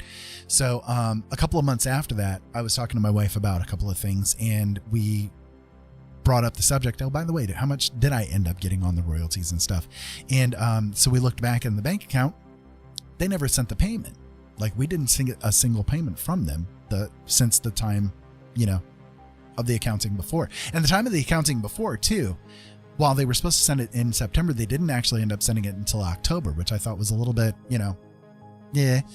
But I figured, well, you know, things happen, life happens, that kind of stuff. So, I got into contact with a couple of the other authors that they had in their stable. And at the time I was doing the radio shows, and, I had a chance to interview some of these same authors. So I kind of had a, you know, personal connection with them. So I got into contact with them and asked them, hey, did you receive your payment this time around and that kind of stuff? No, they hadn't. And they just thought maybe it was something going wrong with their side of things. So I kind of, you know, got into contact with them, and they were like, oh, yeah, I mean, we thought that it got sent. We're sorry. We'll make sure the check gets canceled, quote unquote, even though it was a direct deposit. And we'll make sure that it's doubled up then when you get the next accounting. Okay. Well, September rolls around, no payment comes in. October rolls around, no payment comes in. November rolls around, and I'm contacting them constantly. What the hell's going on? Where's my money? The company folded. They folded, and they were still receiving payments from the book sales. So these people are getting the money. I can see the books are selling, right? I can see the rankings of, you know, the sales pages and stuff on Amazon and that kind of thing. So I know they're selling. I know people are buying them. I haven't seen a dime from them, and I probably never will. And I've contacted them trying to get the rights reverted back to myself, you know, so that I could republish the books myself, right, under my own umbrella, which is what I did, like with the rest of the books that I've published. Nope. They don't want to revert the rights back to me. So here I'm stuck with this situation where I have these books out on the market, and I've got sequels for these books written, right? They're written, they're ready to go, they're ready to be published, but I can't publish them, and nobody's ever going to read them because I cannot have that first book under my umbrella. And I'm not going to give them more money by publishing a sequel to this freaking book, you know, so that then they can get more money that I'm never going to get, you know? So it's like there's these experiences that I've had as far as my writing specifically is concerned that are just nightmare situations, you know? And it's like, I mean, I like to write. I love to write. I still write, right? But I just, the drive isn't there. And again, there's this resistance that's there to it that I have a very difficult time getting past. So I'm hopeful. My whole point with all of this, and thank you for being patient with me as I went through all of this rigmarole with it, is that as far as my art goes, I don't have that same level of PTSD and stuff in regards to it. So it's my hope that I can make something of it, you know, and do something creatively, which is what I've always wanted to do, and be able to at least supplement the income a little bit. Because, you know, I mean, I only get $600 a month in disability. If it wasn't for Jolene, you know, bringing in income too, like we'd be completely, pardon my French, but we'd be completely shit screwed, you know? And there are months where we have zero left over. You know, we have no savings. We have nothing because everything that we get, we have to put out in bills and stuff, you know? So I'm hoping that something with my creativity can be of value enough to people that they're willing to, you know, help supplement so that I can make sure my kids are fed. That's really what it comes down to. All right, let me catch up on the chat here. I'm sorry to have gone on for so long, but kind of just wanted to make sure that you guys understood the backstory and why I'm doing the things that I'm doing. So totally understand, man. I have a really hard time playing my violin these days because most of my family has passed away, and then I didn't have anyone to play to, if that makes sense. Plus, going to college, it was really competitive, so it was always really stressful, and I'm legit scared of it, even though that instrument is my passion. Yes, absolutely, Peter.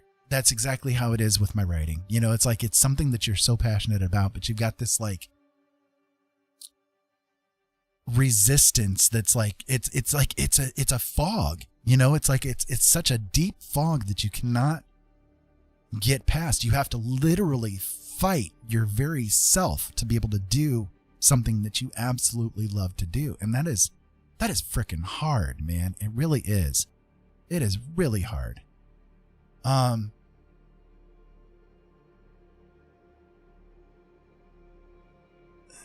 Pick that fiddle back up, Marcus. Yeah, I mean, I agree. You know, I mean, if you're passionate about it, there might be ways that you could do it, like maybe in a different, you know, mindset, some kind of situation that you can put yourself into where it feels a little bit more comfortable and less resistant. I know there are things that I can do as far as my writing goes. Like I've got a setup, you know, where I specifically do writing at. And so if I pull out my device, because I use a special device to help me write. If I pull out my device and I start using it, it does get the flow going, but it's like, it's really, it's hard, you know, it is.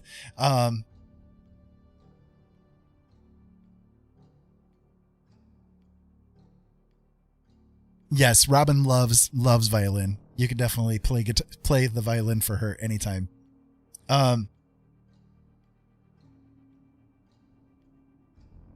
Yeah, surfer not.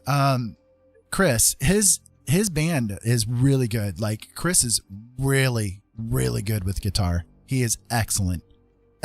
Love his work.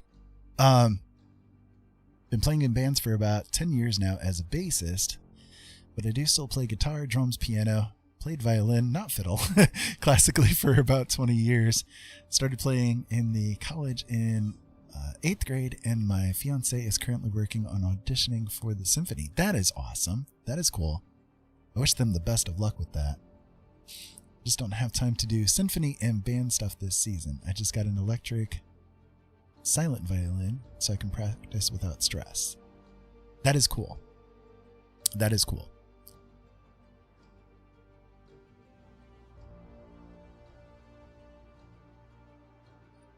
I have the alerts set up, but for some reason I don't think like the donation alerts are coming through for some reason. Like I've got them. I don't know.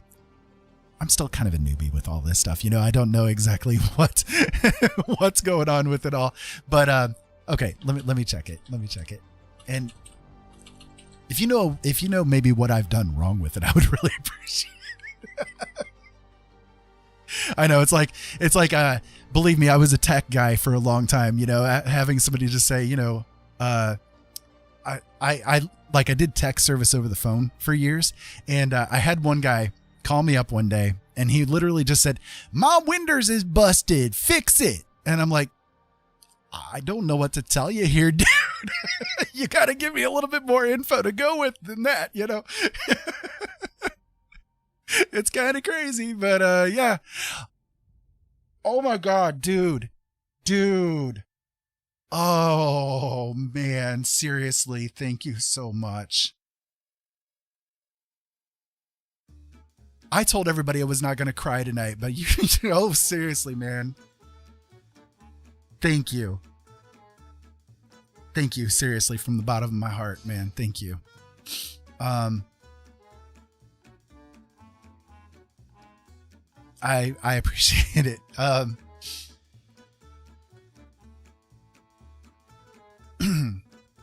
Okay, let me catch up on the chat here. Surf says, started on drums at 4, bass at 7, then at 11 fell in love with guitar. I also like playing piano or synth. I'm 56 now and love playing music. Thank you, Ira. Music is key, art is key. Anything you do is going to keep you alive, but the passion of art is unmatched. I'm 32. You're 32? I could swear you were a little bit younger. I still talk to people saying they're too old to learn, and I'm like, no, you aren't. Right, exactly. Like, it's oh, dude, no, seriously, that is way more than enough, man. Thank you. You are awesome.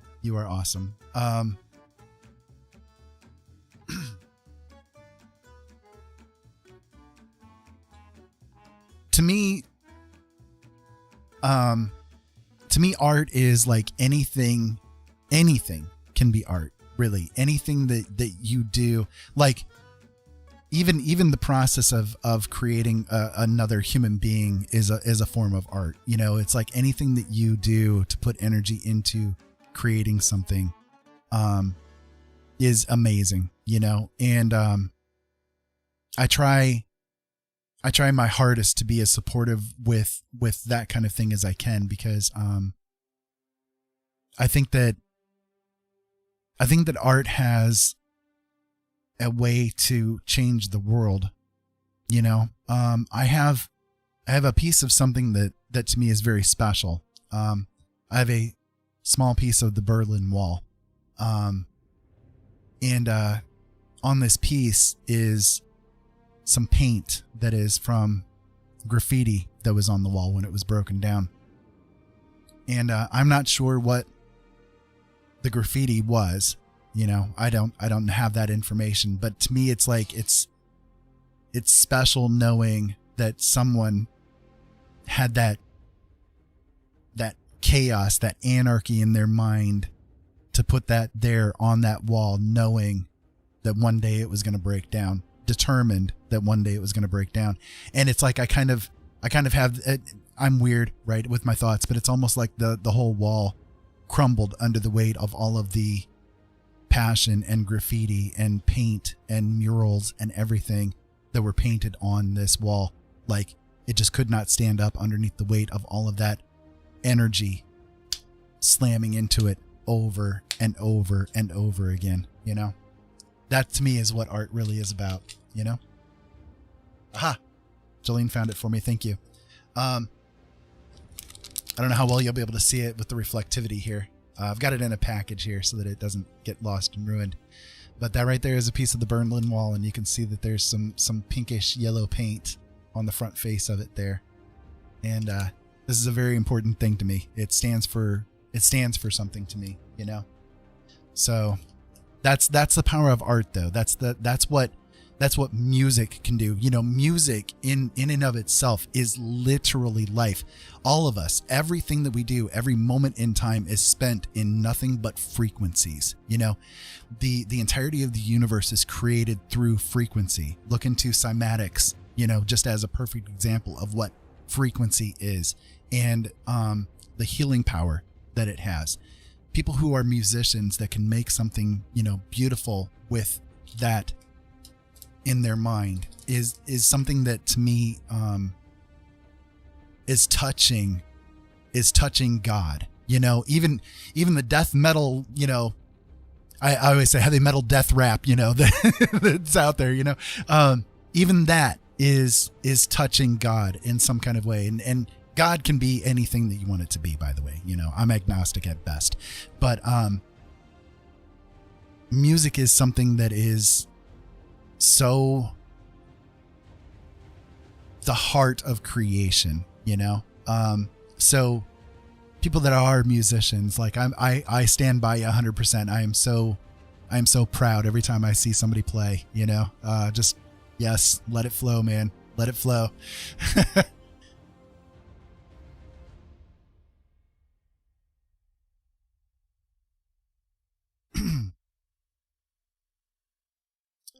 Even Rogue One is art as much as I dislike it, but that's the point of art. As long as it, the chat room flipped there.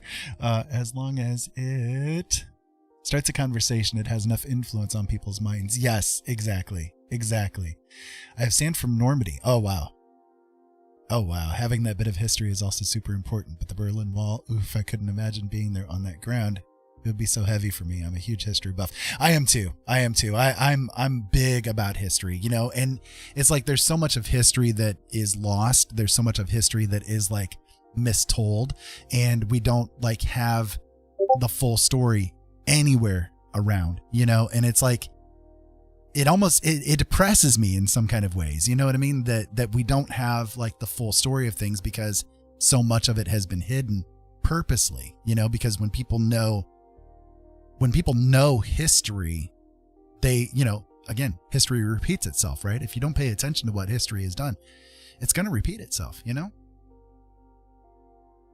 Beauty of Nightmares. Hey, welcome. How you doing tonight? I am so glad that you are here, and you kind of came in at a weird time, but a cool time nonetheless. I love having conversations with people about just random crap, man. Just anything that comes to your guys' mind, man. I love to talk about. Listen, I did shows that were all like talk shows on the fringe topics: paranormal, supernatural, fringe, conspiracy, alien, you name it, man. We discussed it all, and I love every minute of it. You know what I mean? So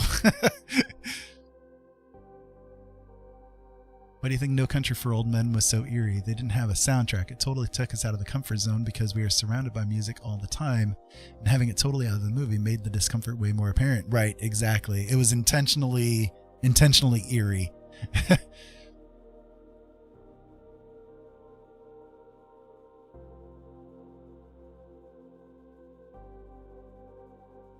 Yes, indeed. Thank you for joining us, lovely human. For sure. If you guys don't mind, I'd love to play you guys a song that I created. Since we got a couple of musicians in here, I'd love to get your thoughts on something that I created. I don't do it much, you know what I mean? But I like doing it. I like doing it when I get in the mood for it. It's not much, but it's something. So I can play a little bit of something for you here. It's a little different, but... And I'm going to paint a little bit while we do this.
So there you go. Just a little something I created.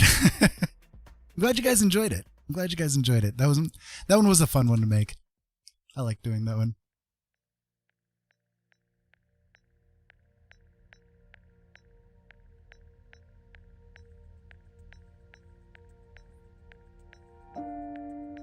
A little bit of drum and bass influence. Yeah, a little bit. I didn't know at that time, like when I made that, I didn't know at that time what like, you know, people had been doing with drum and bass and stuff like that. I wasn't like really too much into that kind of thing, but it's like, I don't know, I got this like feel for something and I thought, well, I'll run with it and see what comes out of this, you know? So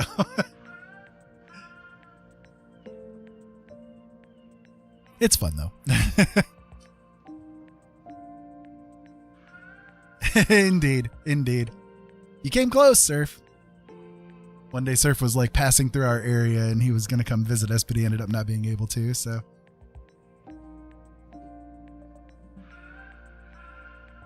So I'm kind of getting the feel that this is like a big cloak that this person is wearing, you know, and I'm trying to figure out how to make all that happen.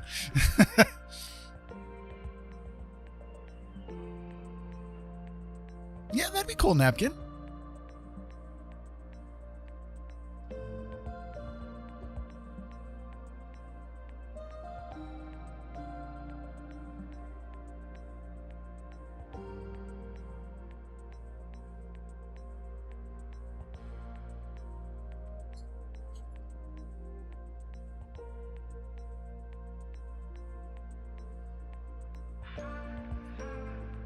If you guys want to hear another one, I got one that's like a little bit different. I'd love to play it for you guys, see what you guys think. Again, since you guys are musicians, you know, it's like I love seeing what musicians think about it, you know. Now streaming for the first time on the planet.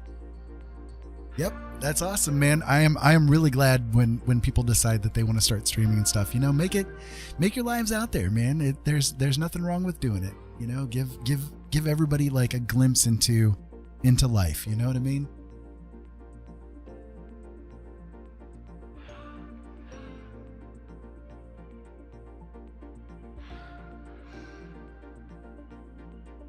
Yep, absolutely. 100%, Peter. I agree with that.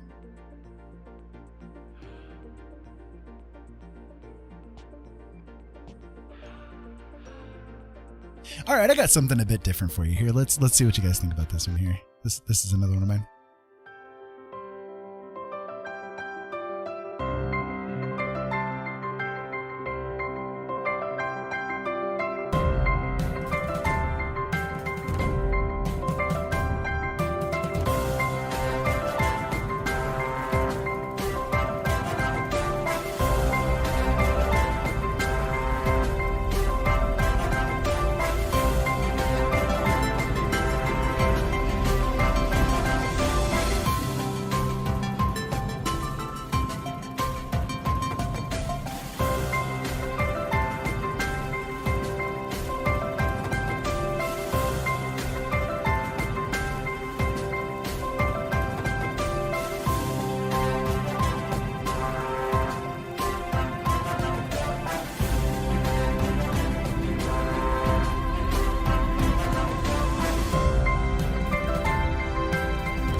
So there you go. Just a little something weird I made.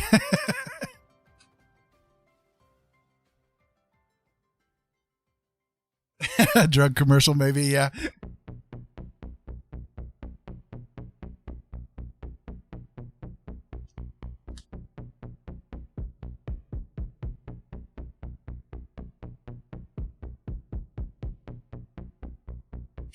Yeah, I mean, seriously, like, streaming is one of those kind of weird things that when you like get into it, it's really scary at first. I mean, I was terrified when I first started streaming, and I got into streaming back in the radio days for me.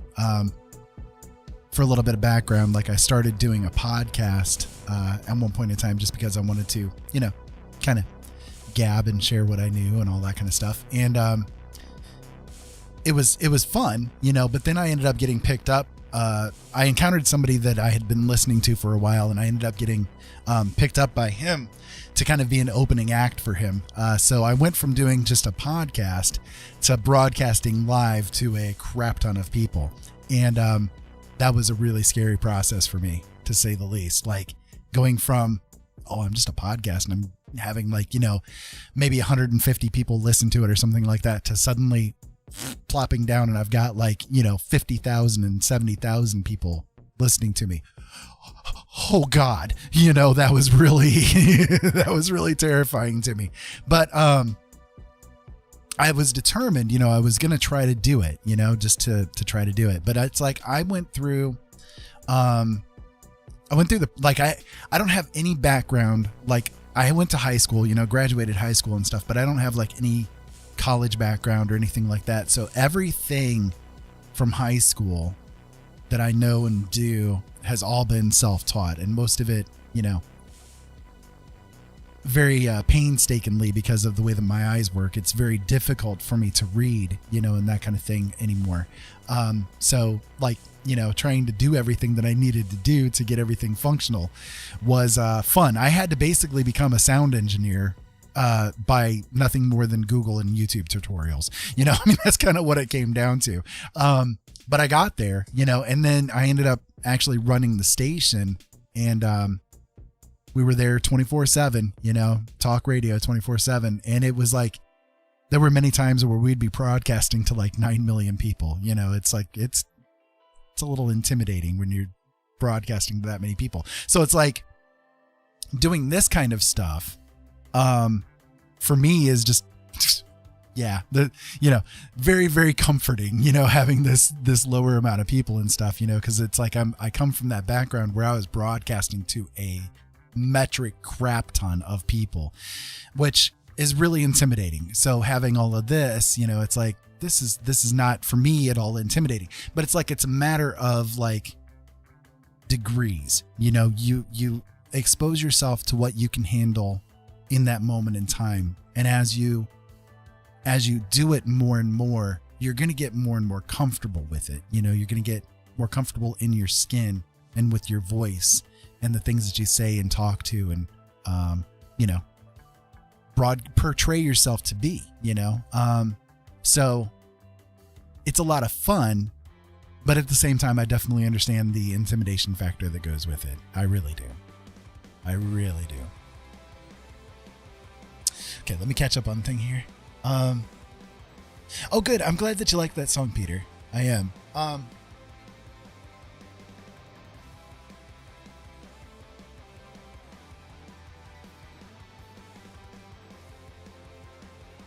Oh man, I love Devin Townsend. That wall of sound thing that he's got going, man, it's incredible. I love Devin Townsend. His voice is insane.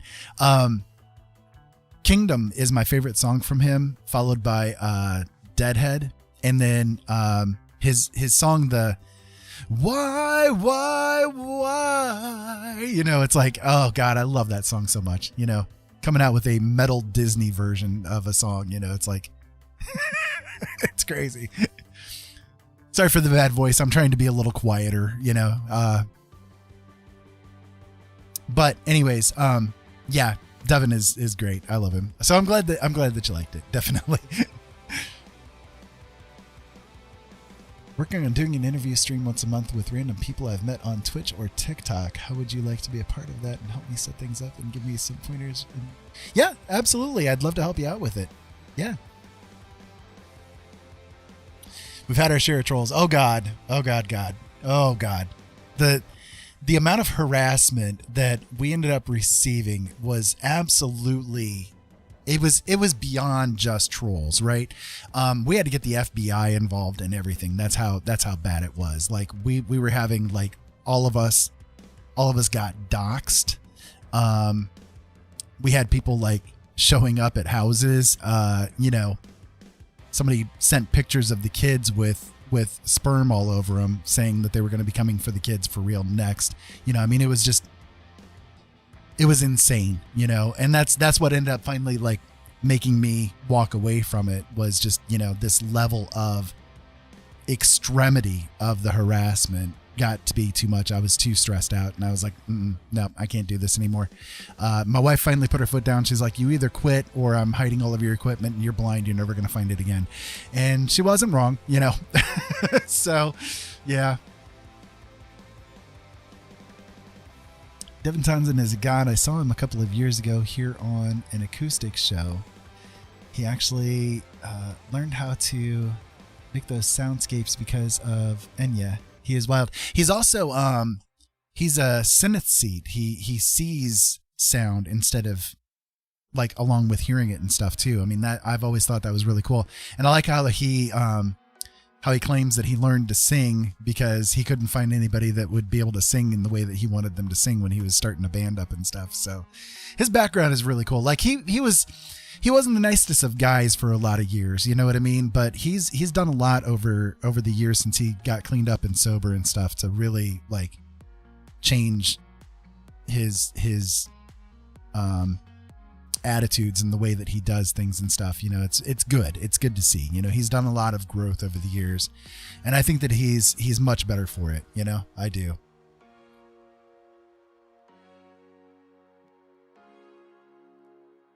I became a fan of Heavy Devi back when he was doing lyrics for Steve Vai, because I've been a big Vai and Satriani fan for years, like way back, and so I got to know Devin through Steve Vai, and I've been a big fan of his ever since. I like what he does.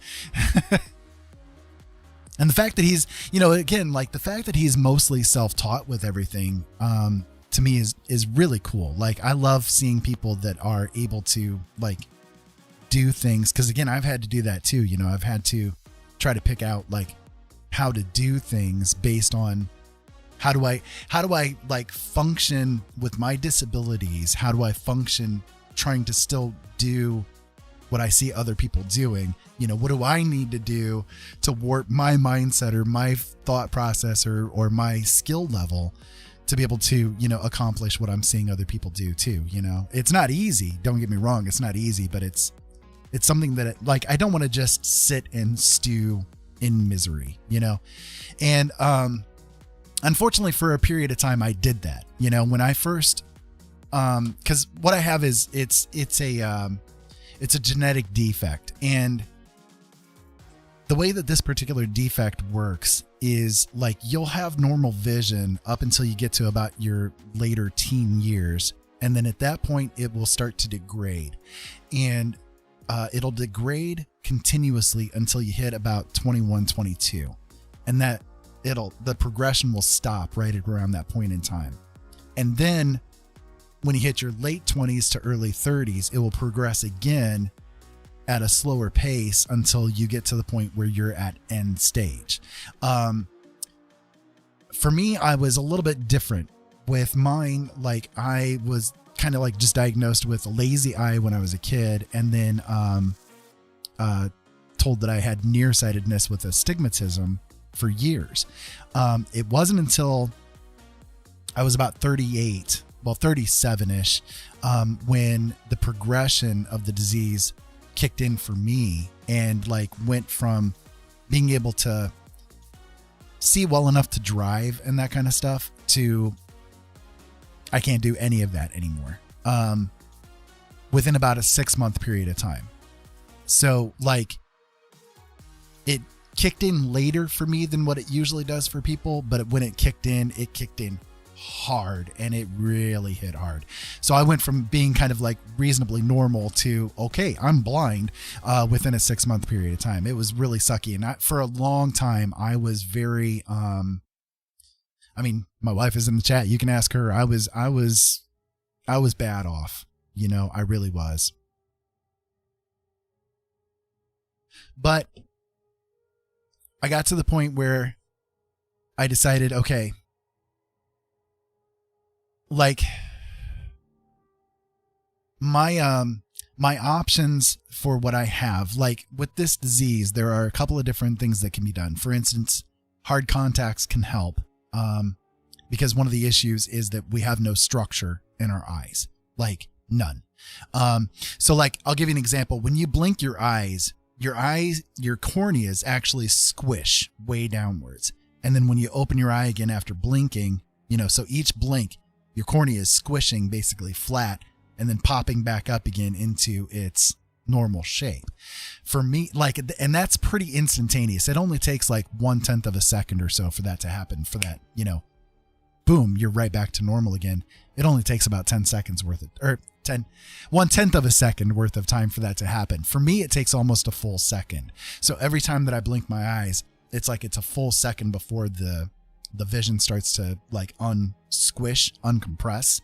And then I have this, so my eyes are pyramid shaped instead of egg shaped. I have this big protrusion on both of my corneas because they're so thin. The pressure and fluid from inside the eye is literally like pushing my cornea outward. It's really bizarre. If you were to see it up close, you'd be like, what the hell's wrong with your eyes? Well, you know, this is what's wrong with them. And I also have a massive amount of scarring on my eyes because one of the issues that people with my condition go through too is a thing called eye drops, which is basically the fluid from inside of the eye seeps out of the scars and cause a blister to happen, which then it makes it feel like you have a stone in your eye for hours and you can't do anything to get it out. It really sucks. So I guess I can show you. Actually, I have kind of an example here. This is kind of like how my vision works.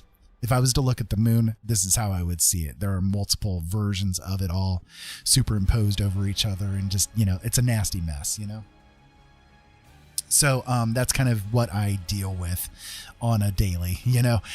So, to top it all off, like every pinpoint of light, every little thing, everything does exactly that. So by the time everything is said and done, my vision is just completely like washed out. It's useless. So anything that's past about an inch or so in front of my face, it's kind of gone to me. It's like looking into a wax museum that's been melted in a fire and everything's all just together, melted all together and stuff. That's pretty much how it works. You guys are chatting a lot and I got to catch up with this. I'm so sorry. I'm going to do my best to catch up with the chat here. So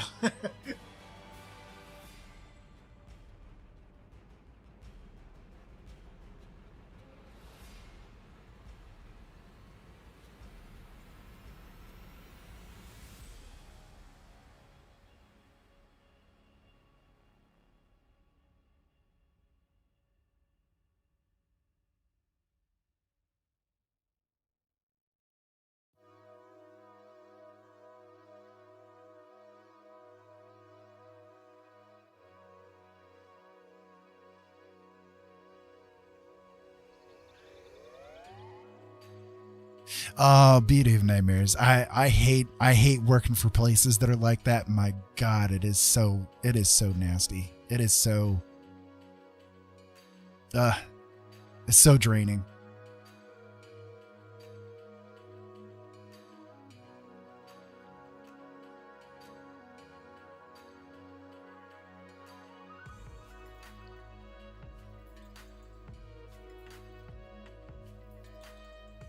Oh, well, hey, Fox and Bull. So who is it with me tonight? Is it Fox or is it Bull? Hello, best best friends. Hello, best best friends. A new bestie best friend. Yay. Hello, Union of None. Thank you for the follow. I deeply appreciate it. And welcome. welcome. Come on in. There's tea or coffee over there to the right, and there's some snacks over there to the left. Just make sure you tip the waitress. She's been working hard and on her feet all night. So yeah, thank you for being here at my little pit stop on the internet superhighway. I appreciate it.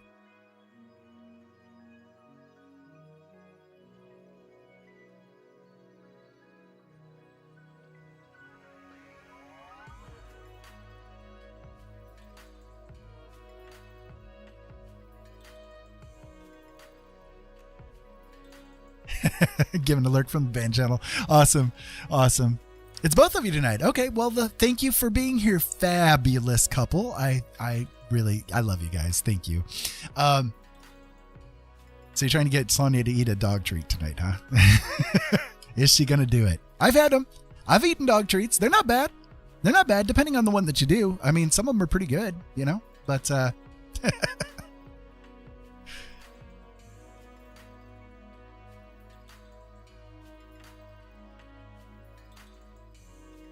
okay, I think I caught up on the chat.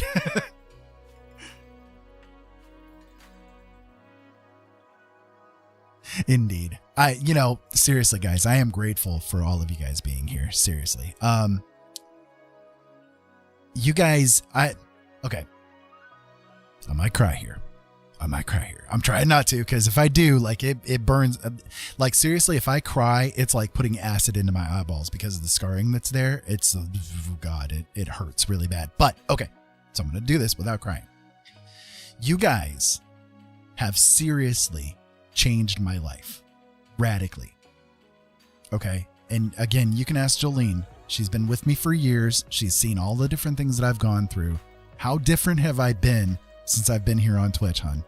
Like, you tell them.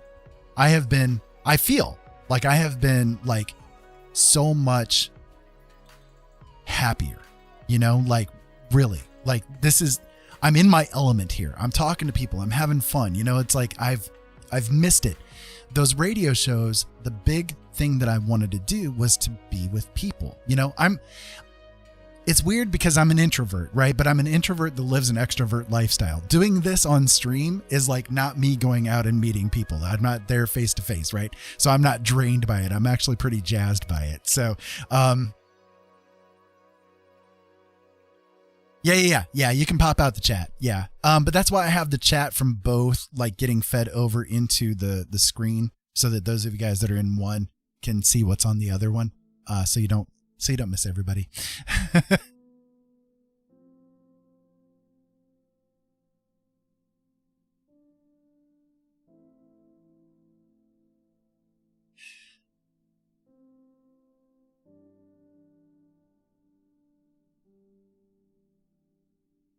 So, I wanted to, like, just make it clear that I am very grateful, and I'm very aware of how precious time is for you guys, and the fact that you have decided to come here and spend it with this poor old blind guy. It does me a lot of good. I've got my family, I've got Jolene, I've got my kids, I've got Robin, my sister, who's here in the chat room with us too. And that's pretty much it. Like, honestly, that's pretty much it. I have a couple of friends that I talk to once in a great while, but they've got their own lives to live, so we don't have as much of a chance right now to, be together as what we wanted to be. You guys are all my only social interactions, honestly. Hey, Baby Grizz, welcome.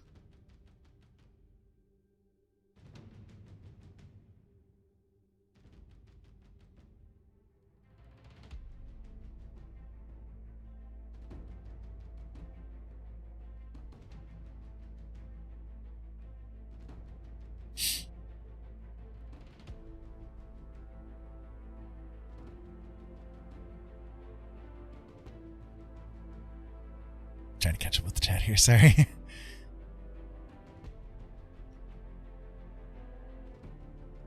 Thank you, Peter.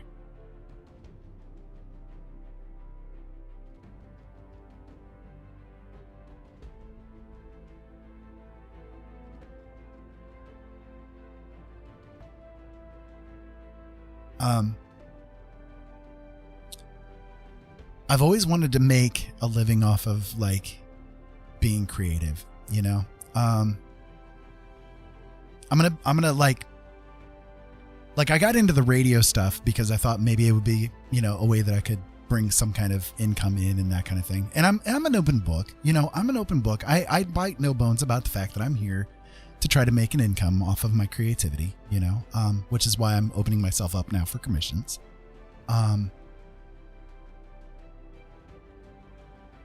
So I got into the radio, and the station that I was with, that I helped birth with my blood, sweat, and tears,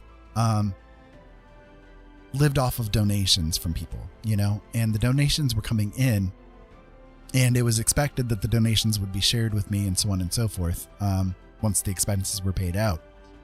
And in the 6 years worth of time, and don't get me wrong, I enjoyed doing it, right? But things got to the point where it was from the minute that I woke up until the minute that I went to sleep, I was dealing with nothing but network stuff. And we had like hosts that I had to like be on the phone with for hours at a time, making sure that their audio was okay, that they had these, you know. Okay, so listen, you guys, especially that are musicians, you guys know this, that when you're dealing with like radio people have big egos. And really, honestly, streamers are that kind of way too, right? We have big egos. We have to, or we wouldn't be able to survive it, you know, because there's so much stuff that comes into us all the time. You've got to have an ego on you to do it, right? Well, okay.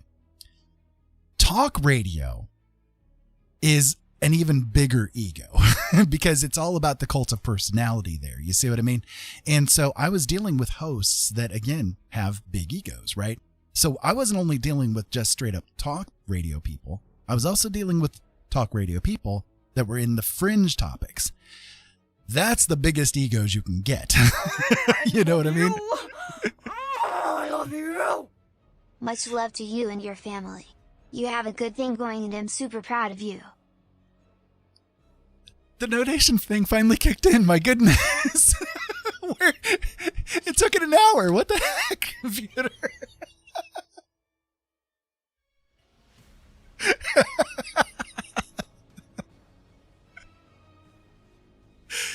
Oh my god, thank you again, Peter.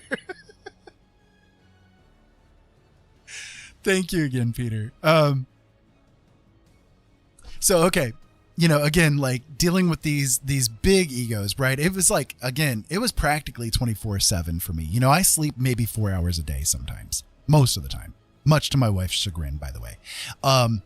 But you know, dealing with this from the minute that you wake up until the minute that you go to sleep, it's a difficult process. You know, there's a lot that you have to deal with. I was dealing not only with the fans, but I was dealing with the people, you know, the egos, the everything, on and on and on. You know what I mean? And so it's like, it's crazy. It's crazy. Oh, wait, was that a second one? Oh my God.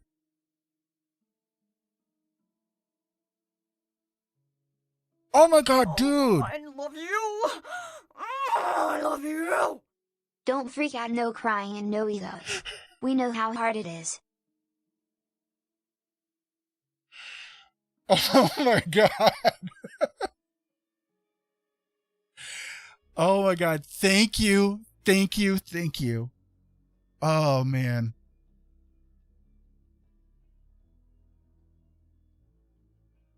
You are a beautiful, beautiful man. Thank you. I'm trying not to cry. I don't want to stop the stream because I'm crying.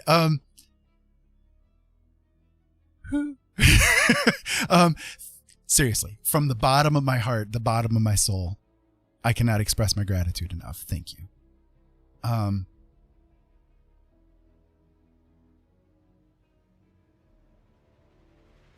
Okay. So the egos thing. It was a really difficult thing for me to go through, you know. I was so stressed that I ended up with stress-induced diabetes. Like that's stress. That's bad. You know, if you're to the point where you're diabetic now, you know, because you're so stressed out, like It was horrible, you know. And then throw on all that harassment and everything on top of it. It's like, this is unlivable. This is untenable. And so the entire 6 years that I did that, can you guys guess how much money I made? And again, like, bear in mind, we were getting like hundreds a month in donations. But it wasn't going to me. It was going to the person that I was partnered with it all. Because, you know, he owned the name and everything like that. I'm going to give you guys it's a killer. It's about $50. Like, I got a couple of donations from a couple of people, like, individually, you know, that like would throw me like $5 here and there. But I'd say overall, the entire 6 years worth of time that I endured all of that, maybe $150 total. And no matter how much you love to do something, that's like, you know, especially when you're trying to do it as a supplementary income, that's not livable. You know what I mean? Like, you got to, like, especially if you're going through that much of a stressor with it, you know, you've got to have something to go on, you know, some kind of return on investment. And it was horrible, you know? So yeah, I don't know.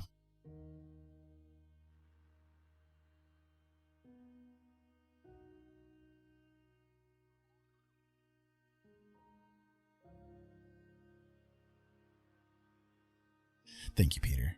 Seriously. And you know, you hit it right there, right? That's one thing that I was going to get to a little bit ago. And then I got myself distracted. Strange as this may sound, and I know this may sound a little bit weird, right? I do, but, I don't have, like, I walked away from all of my family a long time ago. The only person that I've got left, other than my kids and my mom, who lives with us, has dementia, you know, is Robin, who's here in the chat room with us right now. And she was just as abandoned. Like, funny story. I mean, we didn't even realize that we were brother and sister till we were in our 20s. You know, I never even knew about her existence. She was the result of a one night stand between my dad and her mom. And, you know, so she was just as rejected by the family. And over the years, we've kind of held on to each other because we're kind of like all that we've got from that side of the family, you know? But it's like drunkards and thieves throughout the whole family. And, I didn't want my kids exposed to that toxicity. You know, I was abused when I grew up. My dad was a whiskey drunk, and, you know, just horrible experiences. And I didn't want my kids, like, exposed to all of that. I didn't want them raised with that like I was. So I don't have family, you know? So honestly, and this is from the bottom of my heart, honestly, you guys are family, you know? And I know that may sound weird, you know, some weird old guy on the internet saying that you guys are family, but seriously, if you come here and you spend time with me and you're enjoying yourselves and you're here with the community, like I want you guys to not just be here for me. I want you guys to be here for each other too. You know what I mean? I love seeing the fact that you guys are talking to each other in the chat room here and stuff. Like, I've been on Twitch for a little while now, and I see, like, different people, you know, having their streams and stuff. And it's like the people, they don't really interact that much with each other. Maybe they might say, hey, or something like that, you know, but you guys are here supporting each other and stuff. And that is to me an amazing thing, you know, and that's what I'm here for. That's what I want to be, you know, that's what I want to become. I want you guys to be here for each other, you know, because sometimes in this world, and honestly, I mean, family is what you make of it these days, you know. Most people have families that just, bite no bones about it, fucking suck, you know? So, and I don't cuss very much because I'm used to being on the radio. So, you know, I'm really, really, really passionate about something if I do, right? So you got to deal with the FCC regulations when you've got, you know, radio stuff, you know? So, so for me, like, seeing you guys, like, interacting with each other, supporting each other, all that kind of stuff. I mean, that's what I want to be here, you know? It's important to me that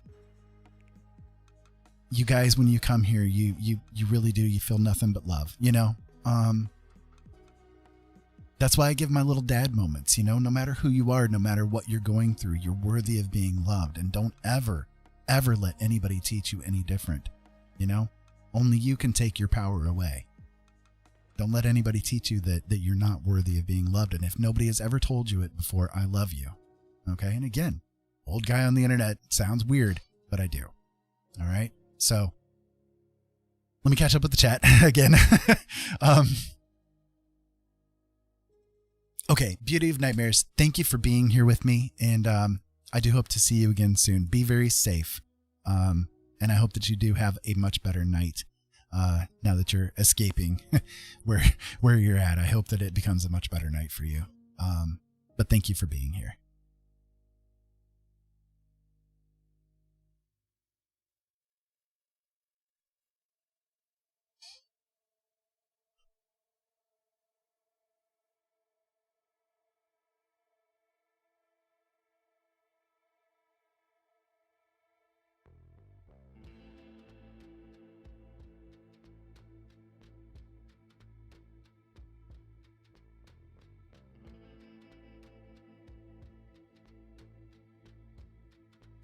Yeah. Go to bed. Seriously, try to get what sleep you can, for sure. I definitely know how that is. I can tell you a story about like a bad situation that I had going on, regarding something like that. I was working at a job, doing IT support. I had to actually transform the whole factory to become Y2K compliant. That's how old I am. I've lived through Y2K, right? I had to change everything on this factory to get Y2K compliant. And while it was a fun job, I was living in a different town from where I was working. We lived like an hour drive away from where I was working, but I was making good money. I mean, I was bringing in like $1,400 a week, you know, it was really good money. So it was worthwhile doing the drive for me, you know? But anyways, so this lady that I was with, who is actually the one who ended up stealing all of my stuff, by the way, the same one. She had lived with her parents for a long time, but she had 2 kids. One of them was a girl who at the time was about 7 years old, and then she had an infant son.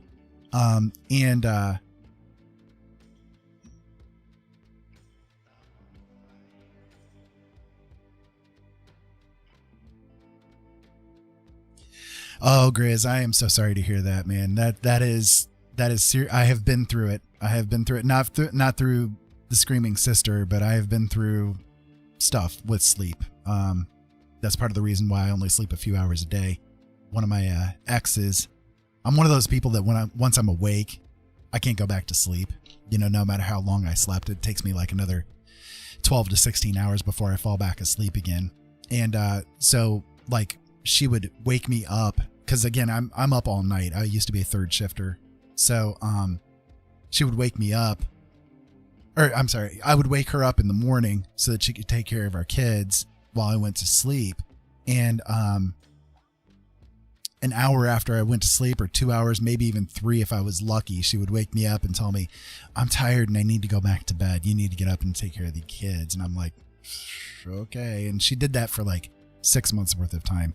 By the time everything was said and done, my circadian rhythm was so messed up. My sleep schedule was so messed up. I think actually it's part of the determining factor of why my vision loss happened in such the radical way that it did, because it was all right around that time period.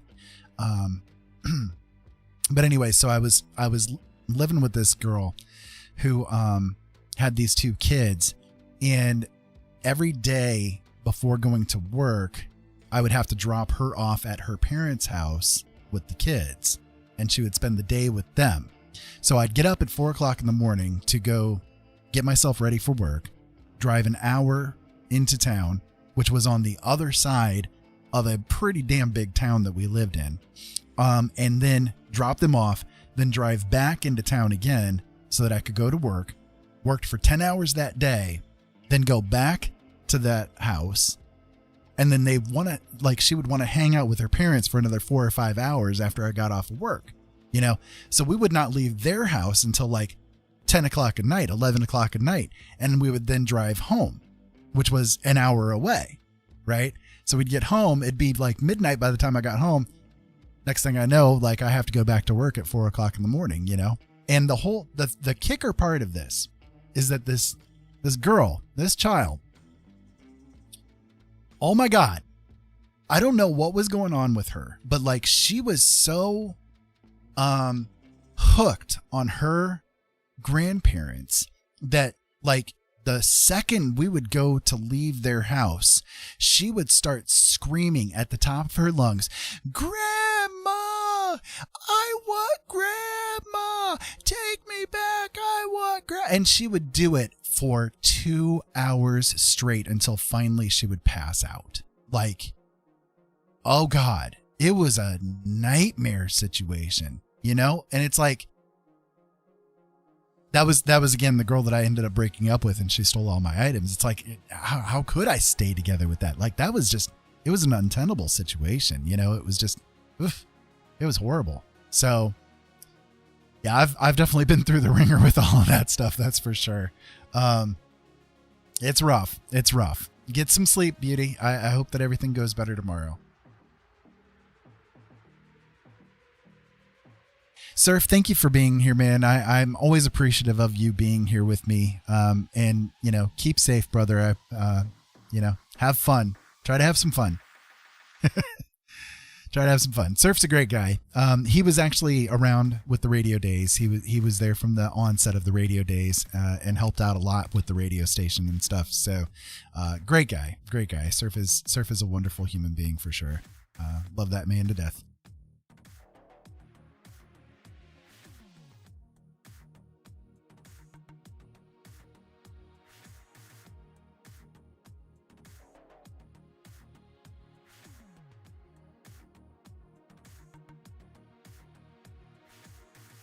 Okay, I'm going to take a drink. I have not hydrated in a long while here, so I need to definitely do that.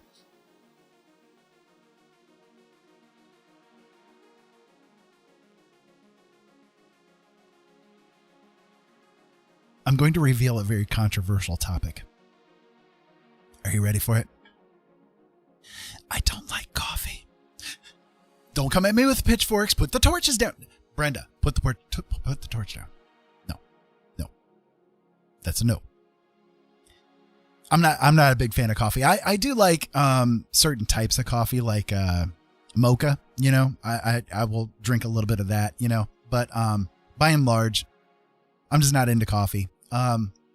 Never have been. And there's probably a reason. Like, again, I was raised by an abusive guy, you know what I mean? And until he quit drinking. And my mom also was pretty neglectful, you know, which is ironic because now we take care of her while she's having dementia. The height of irony in life sometimes is wild. But I'm not a big coffee drinker. I'm not a big fan of it. And it's probably because both of them drank coffee like heavily. You know what I mean? So it's kind of like with alcohol, you know, again, he drank whiskey a lot, you know, and was abusive. I never got into drinking at all because, you know, when you're raised with that as an abusive situation, you kind of go one direction or another. You're going to either become that yourself or you're going to, you know, go as far opposite as you can. And that's what I ended up doing. Now, don't get me wrong. I'm not a, you know, a saint by any means. I got into drugs like crazy. Peyote, acid, weed, you name it. The only thing I didn't do was like snort things or inject things, but pretty much everything else I would at least give a shot to, you know? But you know, I know I have an addictive personality, so it's just, you know, it's one of those things. I knew I'd get addicted to something, you know, and it just happened to be those instead of booze. So awesome. Okay. Thank you, Marcus. I hope that you have a wonderful night and, you know, that you can rest well tonight as well.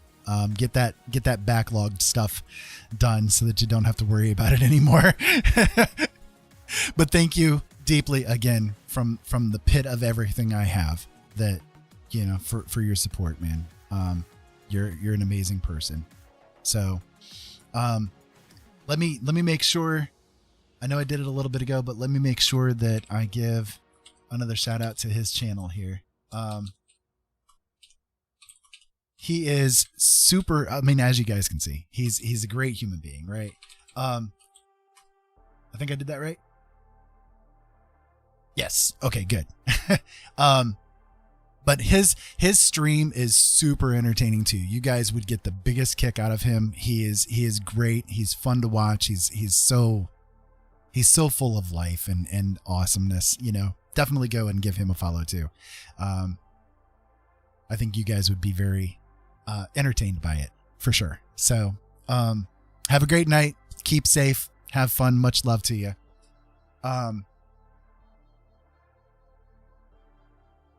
Anyways, so again, controversial topic. I don't do coffee, I do tea. I used to drink soda. Like what do you guys like as far as sodas go? I used to drink nothing but Mountain Dew. Like, oh God, I drank so much Mountain Dew. I think there were times I'd drink a case of it a day by myself, man. And I'm sure that contributed to my health issues. I know it definitely affected my teeth. I've lost some of my teeth because of what happened while drinking Mountain Dew and stuff. Yeah, I've gotten away from all of that, thankfully. Nowadays I drink tea. It's kind of it's weird. It's like an English breakfast with a lemonade blend, kind of your standard Arnold Palmer kind of a thing. But it's good. It's good. I like it.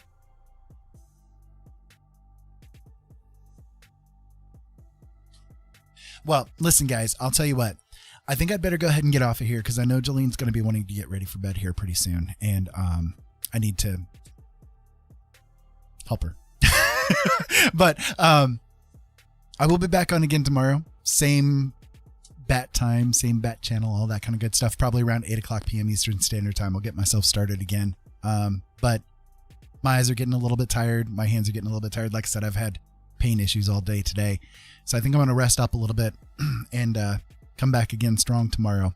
And again, I want to thank you all from the bottom of my bottom for being here with me and for spending these moments with me. And before I leave, let me make sure to give you a little bit of a virtual dad hug and to let you know that just because you might be saddled with somebody genetically, it doesn't mean that you have to have anything to do with them. If they're a toxic influence in your life, you can walk away from it and don't feel bad about doing it. You got to have that clarity, that peace in your life. And sometimes that only comes by, cutting away the things that are toxic to you. So just remember that you are loved and you're worthy of being loved. Okay. So, and if you don't believe it, accept it anyways, because I love you. Okay. So there you go. Anyways. You guys have a wonderful night. Oh, you went to put food away. You missed all my goodies, man. You missed all my goodies, Bull.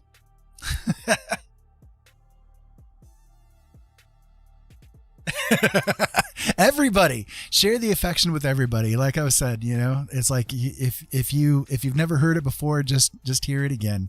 I love you guys. Okay. So I'm going to head off of here and I hope that you guys have an amazing, amazing night. Listen, I'll tell you again, the only thing anybody can ever expect of you is that you are the best you that you can be in this moment in time. And that doesn't mean being the best all the time. That just means in this moment, be the best that you can be. Sometimes that's nothing more than getting up, getting a bite to eat, and going back to bed. Sometimes it's all we can do, and there's nothing wrong with that. If that's the best you can do, then that's good enough. Okay. But nobody can ever expect anything else of you, and don't let anybody else try. Okay. So I will be back again tomorrow, 8 p.m. Eastern Standard Time, likely somewhere in that zone.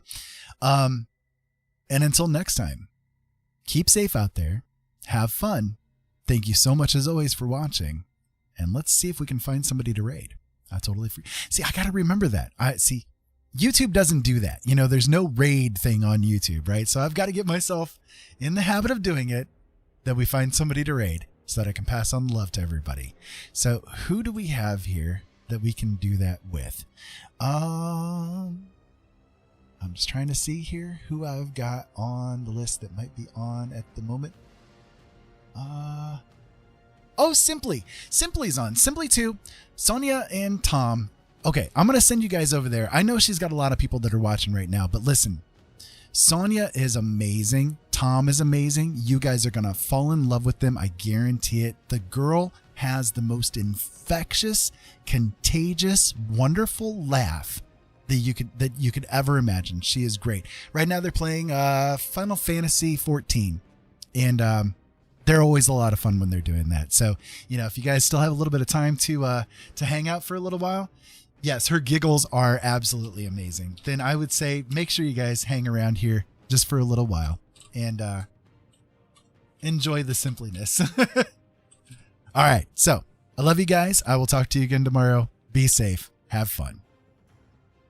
Incoming customer detected.